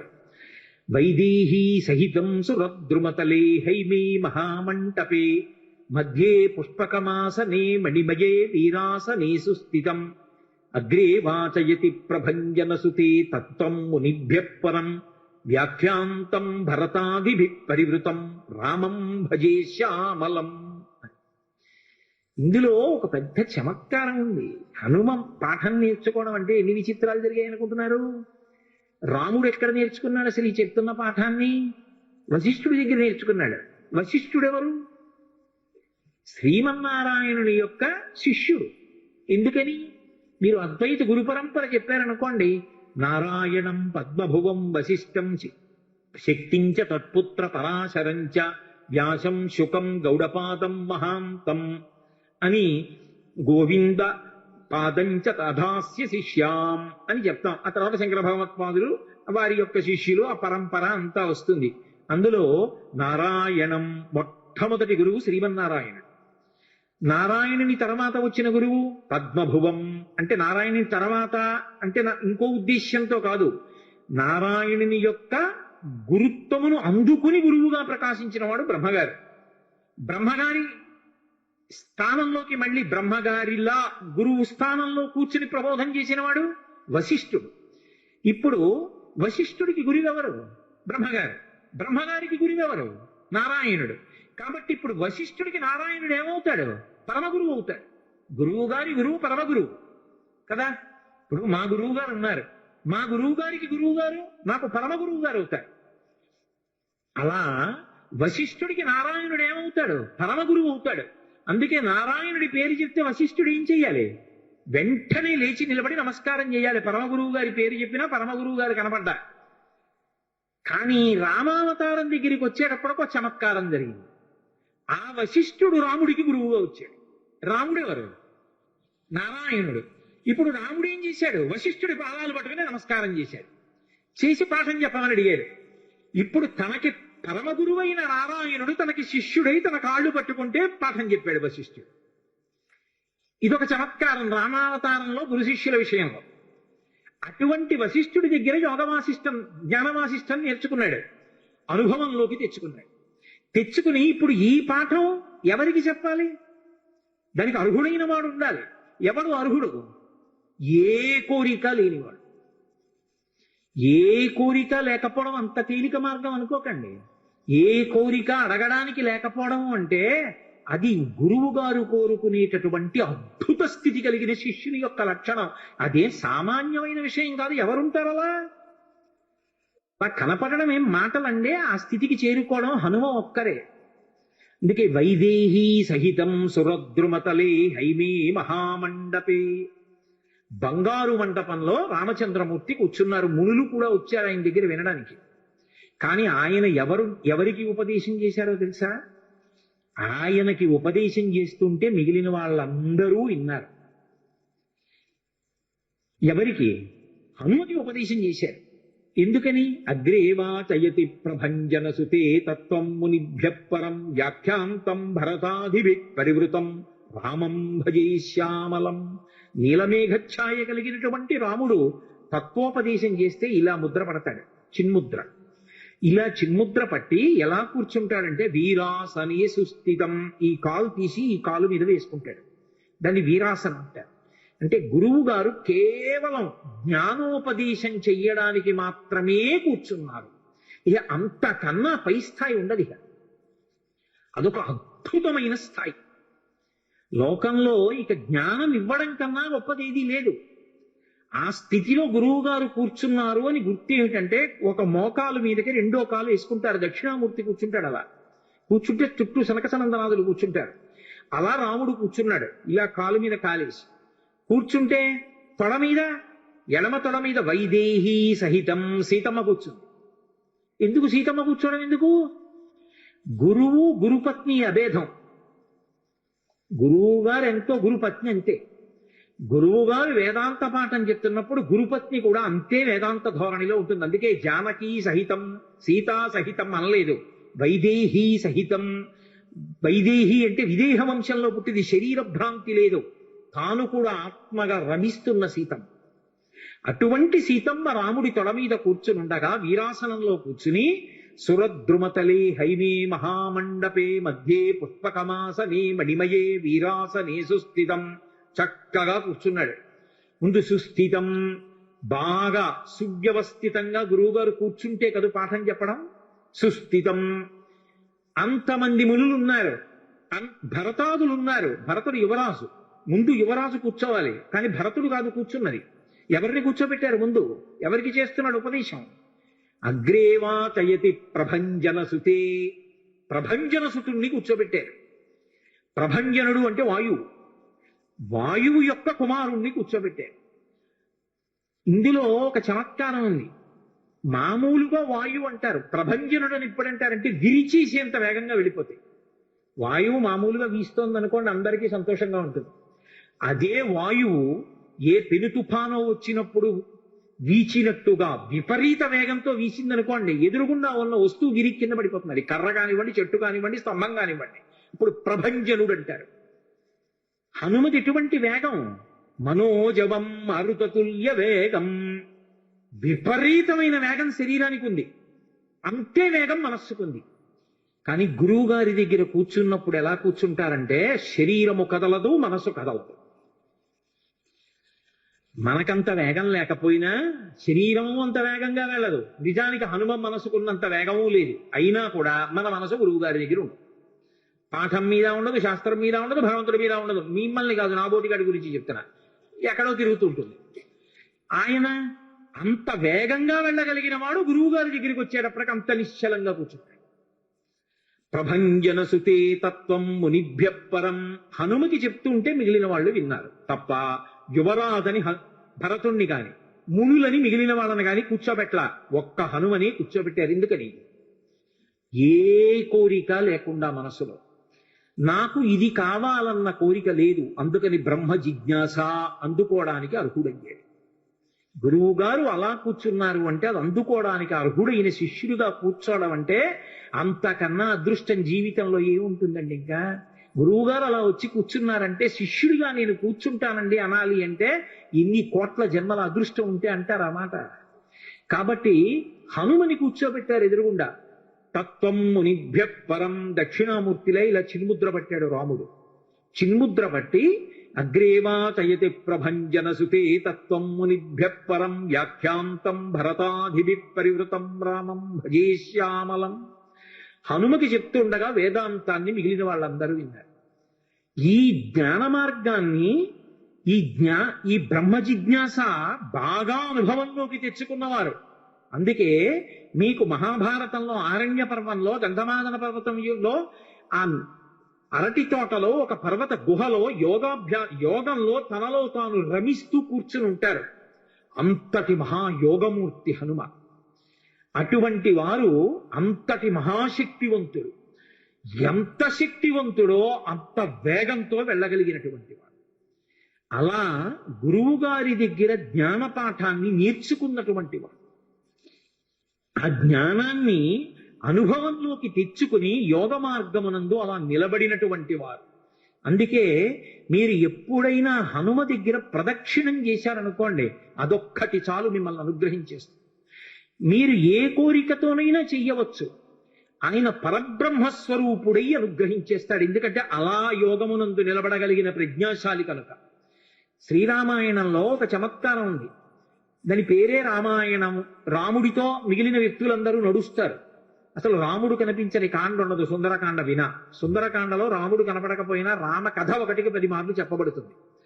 అటువంటి రామచంద్రమూర్తి వలన ఉపకారము కాని ప్రత్యుపకారము కాని పొందనివాడు రామాయణమునందు లేడు. ఆయనకి ఉపకారం చేసిన వాళ్ళందరికీ ప్రత్యుపకారం చేశారు. ఒకవేళ ఉపకారం చేయకపోయినా ఉపకారం చేశారు. కానీ ఆయన ఉపకారాన్ని పొంది కూడా ప్రత్యుపకారం నేను చెయ్యలేను అని చెప్పింది ఎవరితో అంటే ఒక్క హనుమతోని చెప్పారు. రామాయణ పరిసమాప్తి సమయంలో హనుమని దగ్గరికి పిలిచి గట్టిగా కౌగిలించుకుని ఒక మాట అన్నారు. మదంగే జీర్ణతాం యాతు యత్పయోపకృతం కపేహి నరహ ప్రత్యుపకారాణం అపత్సాయ అతిపత్రతాం అన్నారు. హనుమా, నువ్వు చేసిన ఉపకారము నా శరీరమునందు జీర్ణమైపోవుగాక. ఎందుకని? నువ్వు నాకు చేసిన ఉపకారానికి నీకు ప్రత్యుపకారం చెయ్యడానికి సాధ్యం కాదు. నేను కష్టంలో ఉంటే నువ్వు నా భార్య యొక్క జాడ కనిపెట్టావు.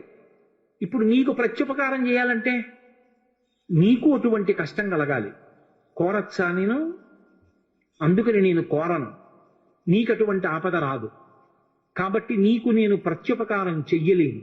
నీవు చేసిన ఉపకారము నా శరీరమునందు జీర్ణమైపోవుగాక అని కౌగలించుకున్నారు. హనుమ ఒక్కరు తప్ప రామాయణం మొత్తం మీద ఈ స్థితిని పొందిన వారు వేరొకరు లేరు. అందుకే రామచంద్రమూర్తి అవతార పరిసమాప్తి సమయంలో ఆయనతో అందరూ వచ్చేస్తానని వెనక వెళ్ళిపోతున్నప్పుడు హనుమని కూడా అడిగారు. హనుమ, నువ్వు వస్తావా అని అడిగారు. రామచంద్ర ప్రభో, మీరొకటి, మీ కథ ఒకటి, మీ నామం ఒకటి కాదు. ఎక్కడ ఏమి తెలిసినా తెలియకపోయినా రామనామము రామనామము రమ్యమైనది రామనామము అంటే అక్కడికి వెడతా. రామ కథ చెప్తే వెడతా, రామాయణం చెప్తే వెడతా. ఇప్పుడు రాముడు అన్నాడు, మక్కథా ప్రచరిష్యంతి యావల్లోకే హరీశ్వర తావద్రమస్య సుప్రీతో మద్వాక్యమనుపాలయం. రామశాసనం హనుమకి. ఎక్కడ రామనామం చెప్పినా, ఎక్కడ రామ కథ చెప్పినా, ఎక్కడ రామాయణం చెప్పినా హనుమా నువ్వు అక్కడికి వెళ్ళి కూర్చుని వింటూ ఉండు. హనుమ సభలోకి వచ్చారు అంటే సభలో ఉన్న వాళ్ళందరికీ మంగళమే. నన్ను నమ్మండి, చచ్చిపోయేవాడు కూడా బతుకుతాడు. హనుమ దర్శనం అంత గొప్పది. ఆయన దర్శనం చేస్తే చాలు. నిన్న మీతో చెప్పా, సంధ్యాకాల దర్శనంతో సమానం. ఉపద్రవాలు కూడా తొలగిపోతాయి. అంత శక్తివంతం హనుమద్ దర్శనం అంటే. అటువంటి హనుమ సభలోకి ప్రవేశిస్తారు, ప్రవేశించి అనుగ్రహిస్తారు. ఎందుకని అంటే పైన రామశాసనం ఉంది. ఇదే మహానుభావుడు తులసీదాస్ గారి జీవితంలో జరిగింది. తులసీదాస్ గారు ప్రతిరోజు గంగానదిలో స్నానం చేసి చెంబుతో కాసిన నీళ్లు తీసుకొచ్చి రావి చెట్టు మొదట్లో పోసి రావి చెట్టు కింద కూర్చుని తపస్సు చేస్తుండేవారు. ఆ రావి చెట్టు మొదట్లో గంగ నీళ్లు పోస్తుంటే గంగాజలం తగిలిందో ఏమో ఒక బ్రహ్మరాక్షసుడు పైనుంచి కిందకి దిగాడు. బ్రహ్మరాక్షసుడు అంటే ఎవరు అనుకుంటారేమో, వేదం చదువుకుని కూడా దొంగతనాలు లాంటివి చేసి బ్రతికిన వాళ్ళు బ్రహ్మరాక్షసులు అవుతారు. పతంజలి చరిత్రలో చెప్తారు. కాబట్టి అటువంటి బ్రహ్మరాక్షసుడు క్రిందకి దిగి అన్నాడు, నువ్వు నాకు మహోపకారం చేశావు. ఎప్పటి నుంచో ఈ చెట్టు మీద పడున్నాను. నువ్వు గంగాజలాన్ని తెచ్చి ఈ చెట్టు మొదట్లో పోసినప్పుడు గంగాజల స్పర్శ చేత నా పాపం శమించింది. నేను సాధారణ రూపాన్ని పొందాను.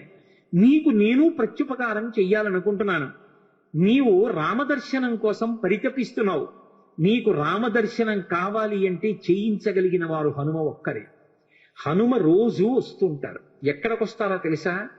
ఎక్కడెక్కడ రామనామం జరుగుతుందో, ఎక్కడెక్కడ రామనామం ప్రస్తావనకు వస్తుందో, ఎక్కడెక్కడ రామ కథ చెప్పబడుతుందో అక్కడ ఉంటారు. కాశీలో హనుమాన్ ఘాట్లో ఒక వ్యక్తి రోజు రామాయణం చెప్తున్నాడు. అక్కడికి వచ్చి కూర్చుంటారు. ఎలా గుర్తుపడతావో తెలుసా? అందరికన్నా ముందు సభలోకి వస్తారు. అందరికన్నా ఆఖరణ కళ్ళ నీళ్ల పెట్టుకుని ఒక్కడు తలదించుకుని నడిచి వెళ్ళిపోతూ ఉంటాడు. నువ్వు గుర్తుపట్టి వెంట వెళ్ళు అన్నారు. అప్పుడు ఆ రూపంలో వెళ్ళారు. అన్ని వేళలా అలా వెళ్ళరు, ఏ రూపంలోనైనా వెడతారే. కాబట్టి తులసీదాస్ గారు హనుమాన్ ఘాట్కి వెళ్ళి కూర్చున్నారు. అందరికన్నా ముందు ఒక వ్యక్తి వచ్చాడు రామాయణం వినడానికి. అందరూ వెళ్ళిపోయిన తర్వాత తల ఉంచుకుని కన్నులమ్మట నీరు కారుతుండగా వెడుతున్నాడు. తులసీదాస్ గారు ఆయన వెంటబడ్డారు. ఆ వ్యక్తి కనిపెట్టాడు, ఎవరో నన్ను వెంబడిస్తున్నారని. ఆయన హనుమ, ముందు వెడుతున్నవారు. వెనక్కి తిరిగి గద్దించారు, ఎందుకు నా వెంట వస్తున్నావు, ఆగక. కాదు, నాకు రామదర్శనం కావాలి, నీ వల్లే జరగాలి. వెళ్ళి కాళ్ళ మీద పడ్డారు.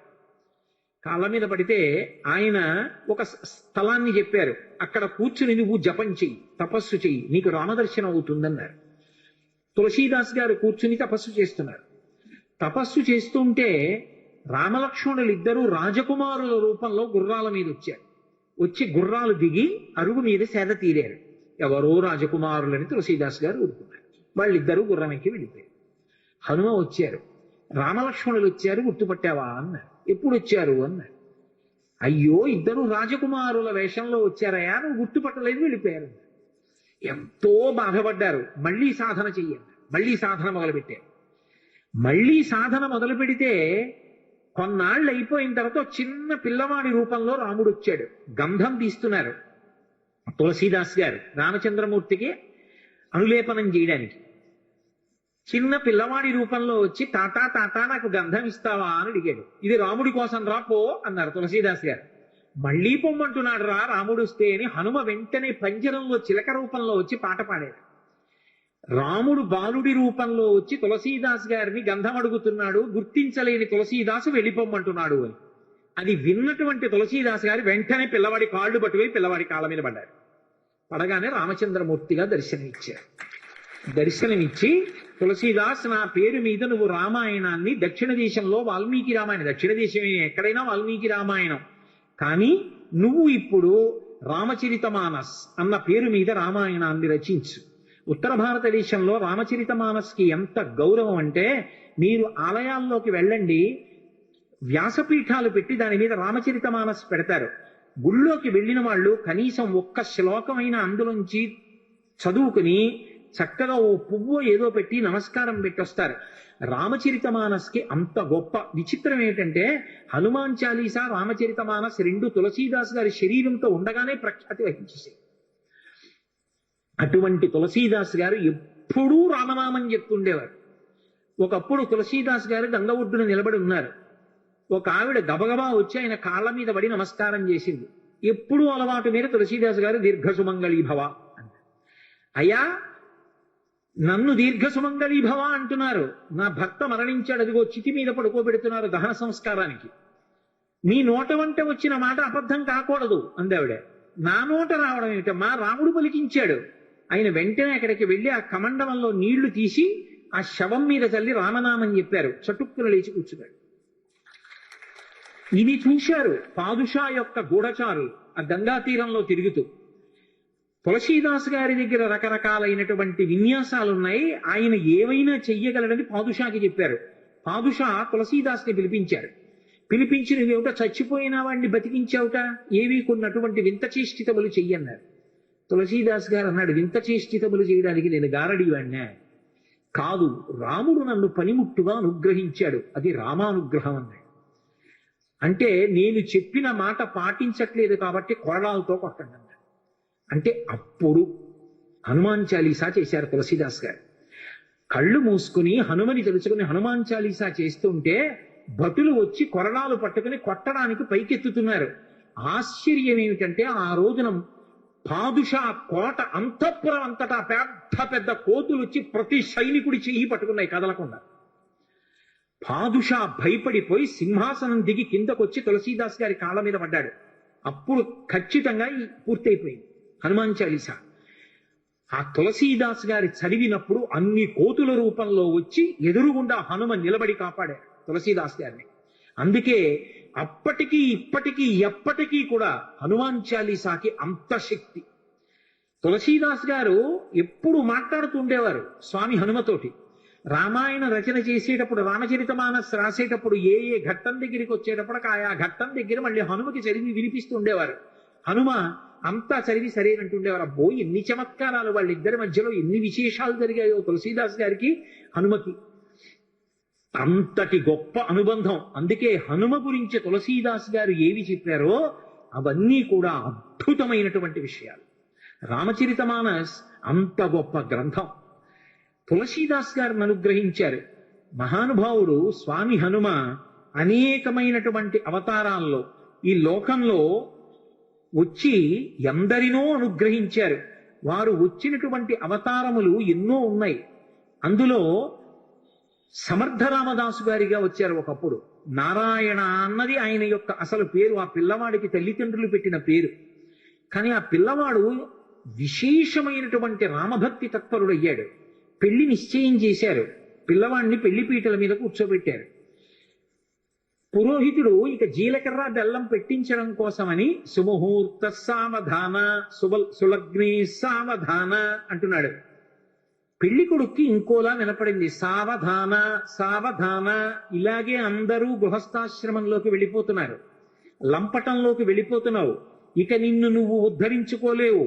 నా మాట విను, ఇప్పటికైనా మించిపోయింది లేదు, ఇంకా సుముహూర్తం రాలేదు, తొందరపడు అన్నట్టుగా వినపడింది.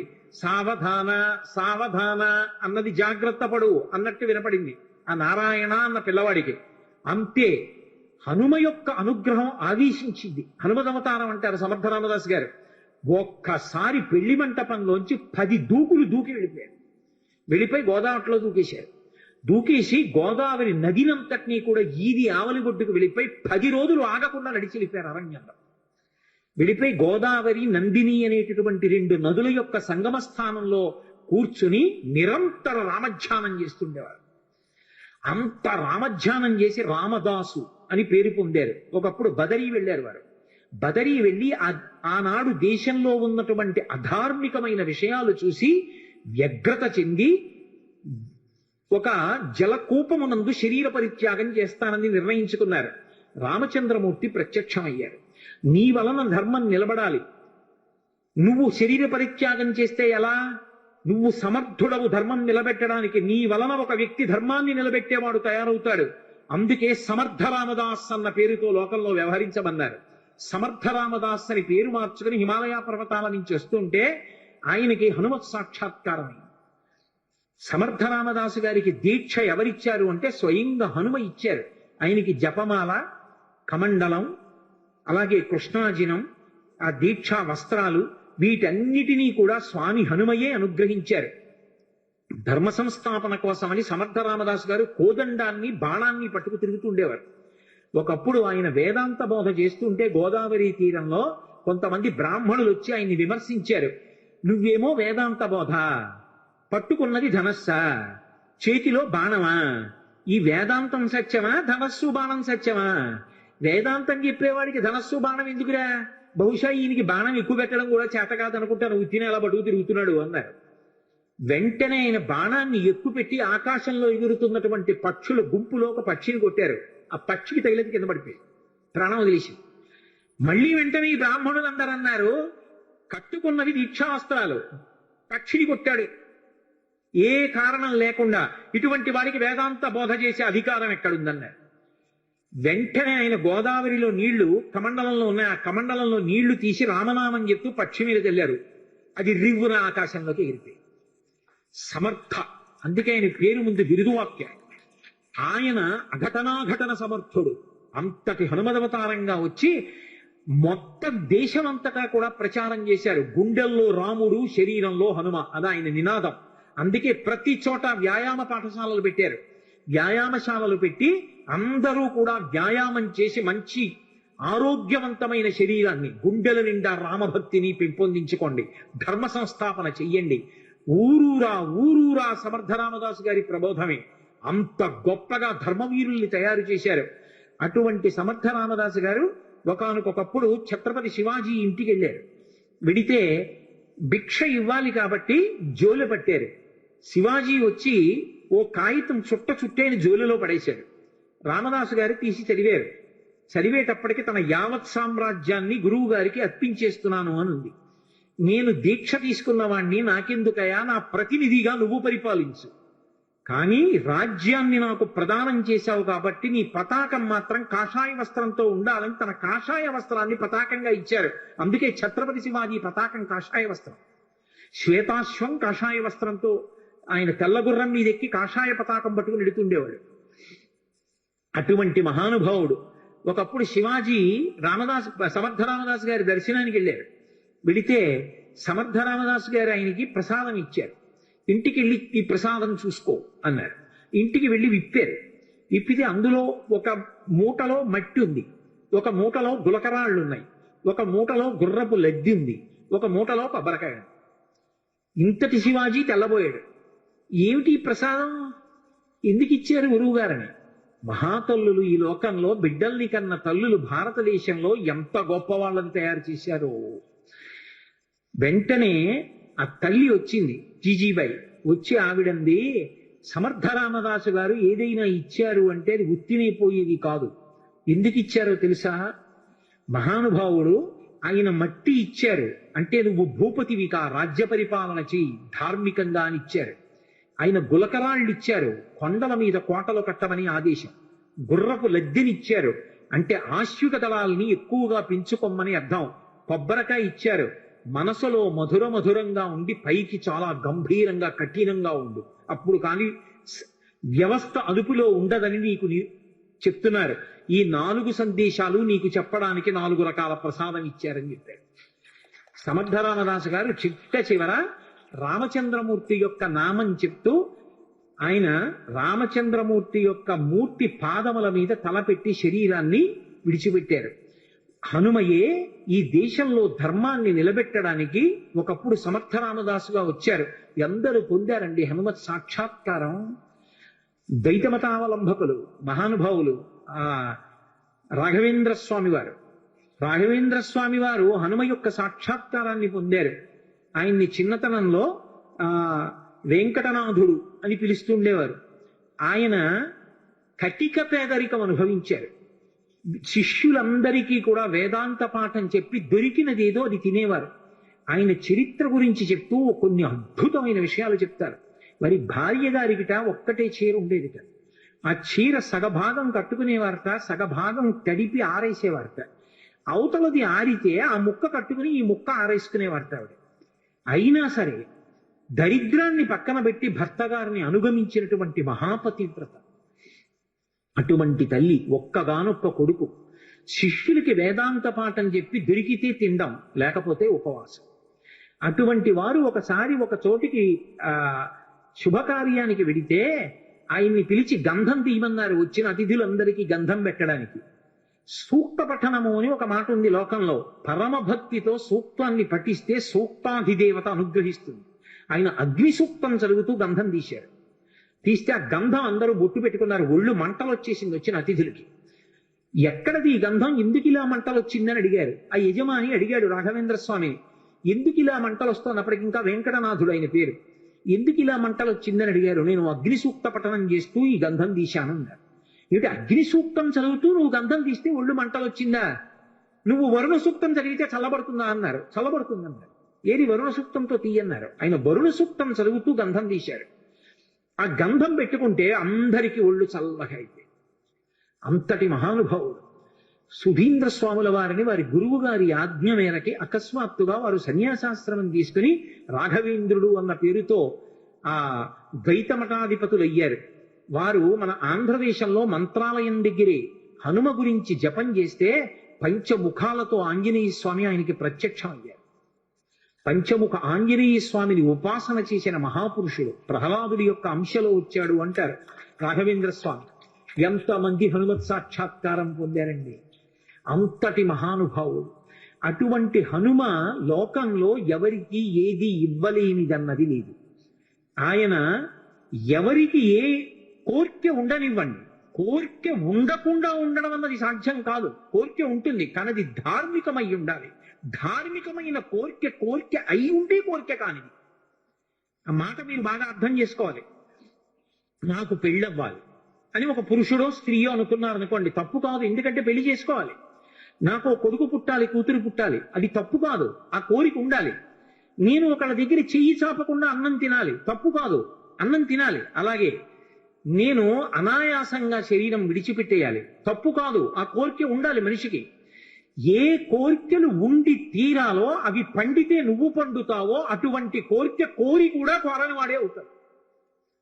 అటువంటి కోరికలు ఉండాలి. ఆ కోరిక తీరకపోతే లోకంలో చాలా సులువైనటువంటి మార్గాన్ని పరాశర సంహిత చెప్పింది. పరాశర మహర్షి నిన్న మీతో మనవి చేసి ఉన్నాను, హనుమకి సంబంధించినటువంటి ఉపాసన రహస్యములనన్నిటినీ క్రోడీకరించారు. క్రోడీకరించి మనకి సంహితా రూపంలో ఇచ్చారు. అందులో చెప్పారు శ్లోక రూప మంత్రం. అది మంత్రం అయితే మళ్ళీ అందరూ చెప్పడానికి సావకాశం కలగచ్చు, కలగకపోవచ్చు, ఎందుకంటే స్వరభేదం ఉంటుంది. కానీ అది శ్లోక రూప మంత్రం. అందుకే తప్పు చెప్పకుండా చెప్తే చాలు. హనుమకి ప్రదక్షిణం చేస్తూ నిశ్శబ్దంగా మాట్లాడకుండా ఆంజనేయం మహావీరం బ్రహ్మ విష్ణు శివాత్మకం తరుణార్క ప్రభం శాంతం ఆంజనేయం నమామ్యహం, ఈ శ్లోకం చెప్తూ హనుమకి 108 మాటలు ప్రదక్షిణం చేసి వక్కలతో కాని పువ్వులతో కాని అక్షతలతో కాని మాత్రమే లెక్క పెట్టాలి. కాగితం మీద గుచ్చడం, పెన్నుతో కొట్టడం అలా చేయకూడదు. వక్కలు 108 ఓ డబ్బాలో పట్టుకెళ్ళి, ఖాళీ డబ్బా పట్టుకెళ్ళి ఈ ఒక ప్రదక్షిణం చేసినప్పుడు మళ్ళీ స్వామి దగ్గరికి రాగానే నిలబడి ఈ శ్లోకం చెప్పడం.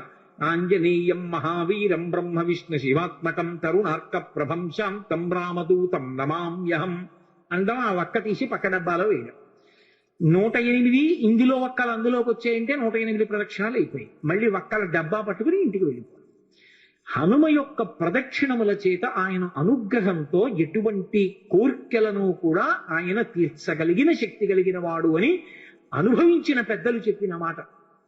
అలాగే అకస్మాత్తుగా విపరీతమైనటువంటి రోగం ఏదైనా శరీరానికి ఏర్పడి భయం కలిగితే హనుమానంజనాసు నో వాయుపుత్రో మహాబల అకస్మాతా గతోత్పాతం నాశయాసు నమోస్తుతే, ఆ శ్లోకం చెప్పాలి. అకస్మాత్తుగా రోగం వచ్చింది, స్వామి నన్ను కాపాడండి, ఈ శ్లోకం చెప్పి ఆయనకి ప్రదక్షిణాలు చెయ్యాలి. హనుమ ప్రదక్షిణముల చేత విశేషమైనటువంటి తృప్తిని పొందుతారు. అటువంటి హనుమకి ప్రదక్షిణాలు చేస్తూ, ప్రదక్షిణం అంటే గబగబ గబగబ నడవకూడదు, అడుగుల చప్పుడు వినపడకుండా నడవాలి. అలా నడుస్తూ ప్రదక్షిణం చేసి ఈ 2 శ్లోకాలని అవసరాన్ని పట్టి అనుసంధానం చేయడం నేర్చుకుంటే ఆయన అనుగ్రహంతో రోగాన్ని నివారణ చెయ్యగలిగిన వైద్యుడు దొరుకుతాడు అని దాని అర్థం. ఆయన అనుగ్రహంతో రోగం పోతుంది. 2, ఆయన అనుగ్రహంతో ఎటువంటివైనా, అంటే నా ఉద్దేశం గొంతెమ్మ కోరికలు అని కాదు, నేను అమెరికా అధ్యక్షుడిని అయిపోవాలి అన్న కోరిక కాదు. ధార్మికమైన కోరికలు ఏవి ఉంటాయో వాటిని హనుమ తప్పకుండా అనుగ్రహించి తీరుతారు. అది పెద్దలు చెప్పిన మాట, నేను చెప్తున్న మాట కాదు. అందుకే అంతటి మహానుభావుడైన అటువంటి హనుమ చాలా తొందరగా ప్రీతి పొందేది దేనికి అంటే రామనామం చెప్పడం చేత. మీరు రోజు రామనామం వ్రాయడం అలవాటు చేసుకున్న, రామనామాన్ని కీర్తించిన, రామనామం పలికిన పరమ ప్రసన్నుడైపోతాడు. మరి ఈ మాట నేను చెప్పినప్పుడు రామనామం చెయ్యొద్దు మనం? ఇవాళ ఉపన్యాసం పూర్తి చేసేటప్పుడు కూడా ఒక్కసారి రామనామం చేసి ఇవాళ ఉపన్యాసాన్ని పూర్తి చేస్తాను, మళ్ళీ రేపు సాయంకాలం 6:30 కలుసుకున్నప్పుడు మళ్ళీ ఉపన్యాసాన్ని కొనసాగిస్తాను. కాబట్టి నేను మకుటాన్ని అంటాను, మీ అందరూ, నేను చరణాన్ని అంటాను, మీ అందరూ మకుటాన్ని అనండి. మకుటం అంటే రామనామము రామనామము రమ్యమైనది రామనామము, 3 మాటలు రామనామాన్ని పలికినట్టు అవుతుంది. నేను చరణం చెప్తుంటాను, మీరు అనండి చక్కగా. నారదాది మహామునీంద్రులు నమ్మినది శ్రీరామనామము,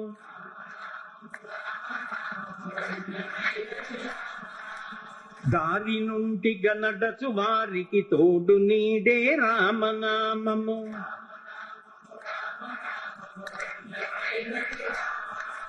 కోరి కొలచిన వారికెల్లను కొంగు బంగారు రామనామము,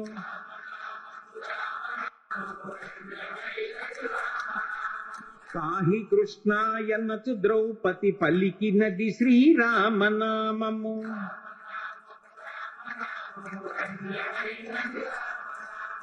ఆలు బిడ్డల సౌఖ్యము కన్నను అధికమైనది రామనామము,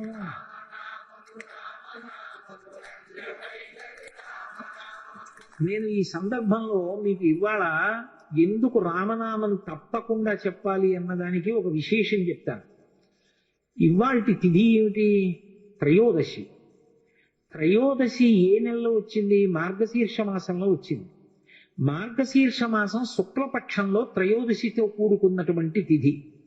ఈ త్రయోదశి తిథికి హనుమకి చాలా దగ్గర సంబంధం. త్రయోదశి నాడే సీతమ్మ దర్శనమైంది హనుమకంటారు. రెండోది, త్రయోదశికి అంత శక్తి హనుమతో సంబంధం ఎందుకు వచ్చాయో తెలుసా? దానికి ఒక పెద్ద కారణం ఉంది.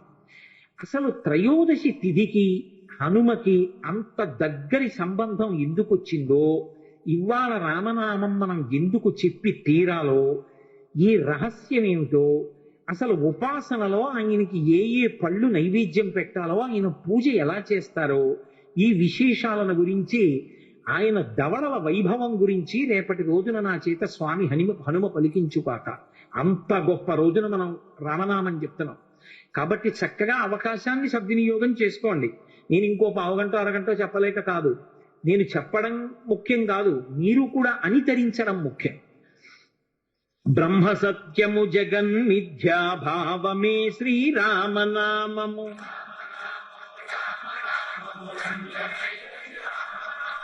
భక్తితో భజించు వారికి ముక్తి నొసగును రామనామము.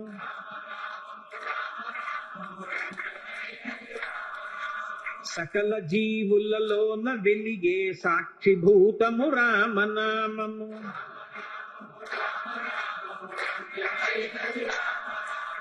ఆంజనేయుని వంటి భక్తులకాశ్రయము శ్రీరామనామము.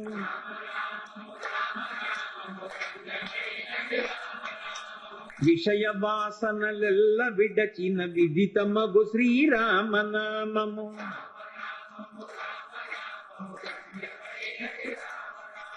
నీరుగిరి శిఖరాగ్రమందున మెరయుచున్నది రామనామము.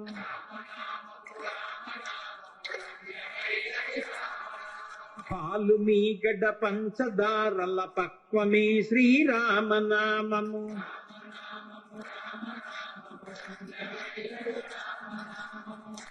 ఇంతమంది ఉన్నారు, మీ కంఠాలకి హనుమ ఎంత ప్రీతి చెందాలండి అవతల వైపు నుంచి. ఎందరో మహానుభావుల డెందమాయను రామనామము.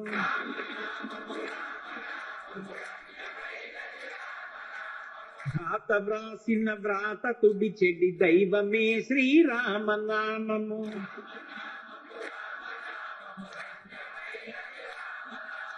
శివుడు గౌరికి బోధ చేసిన చిన్మయము శ్రీరామనామము.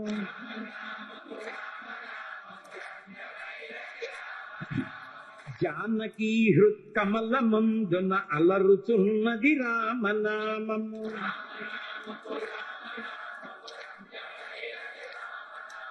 చిత్తశాంతిని కలుగ చేసిది చిత్స్వరూపము రామనామము.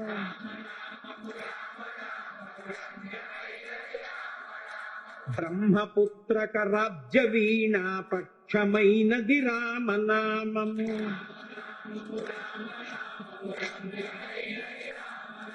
శాంతి సత్యాహింస సమ్మేళనము శ్రీరామనామము.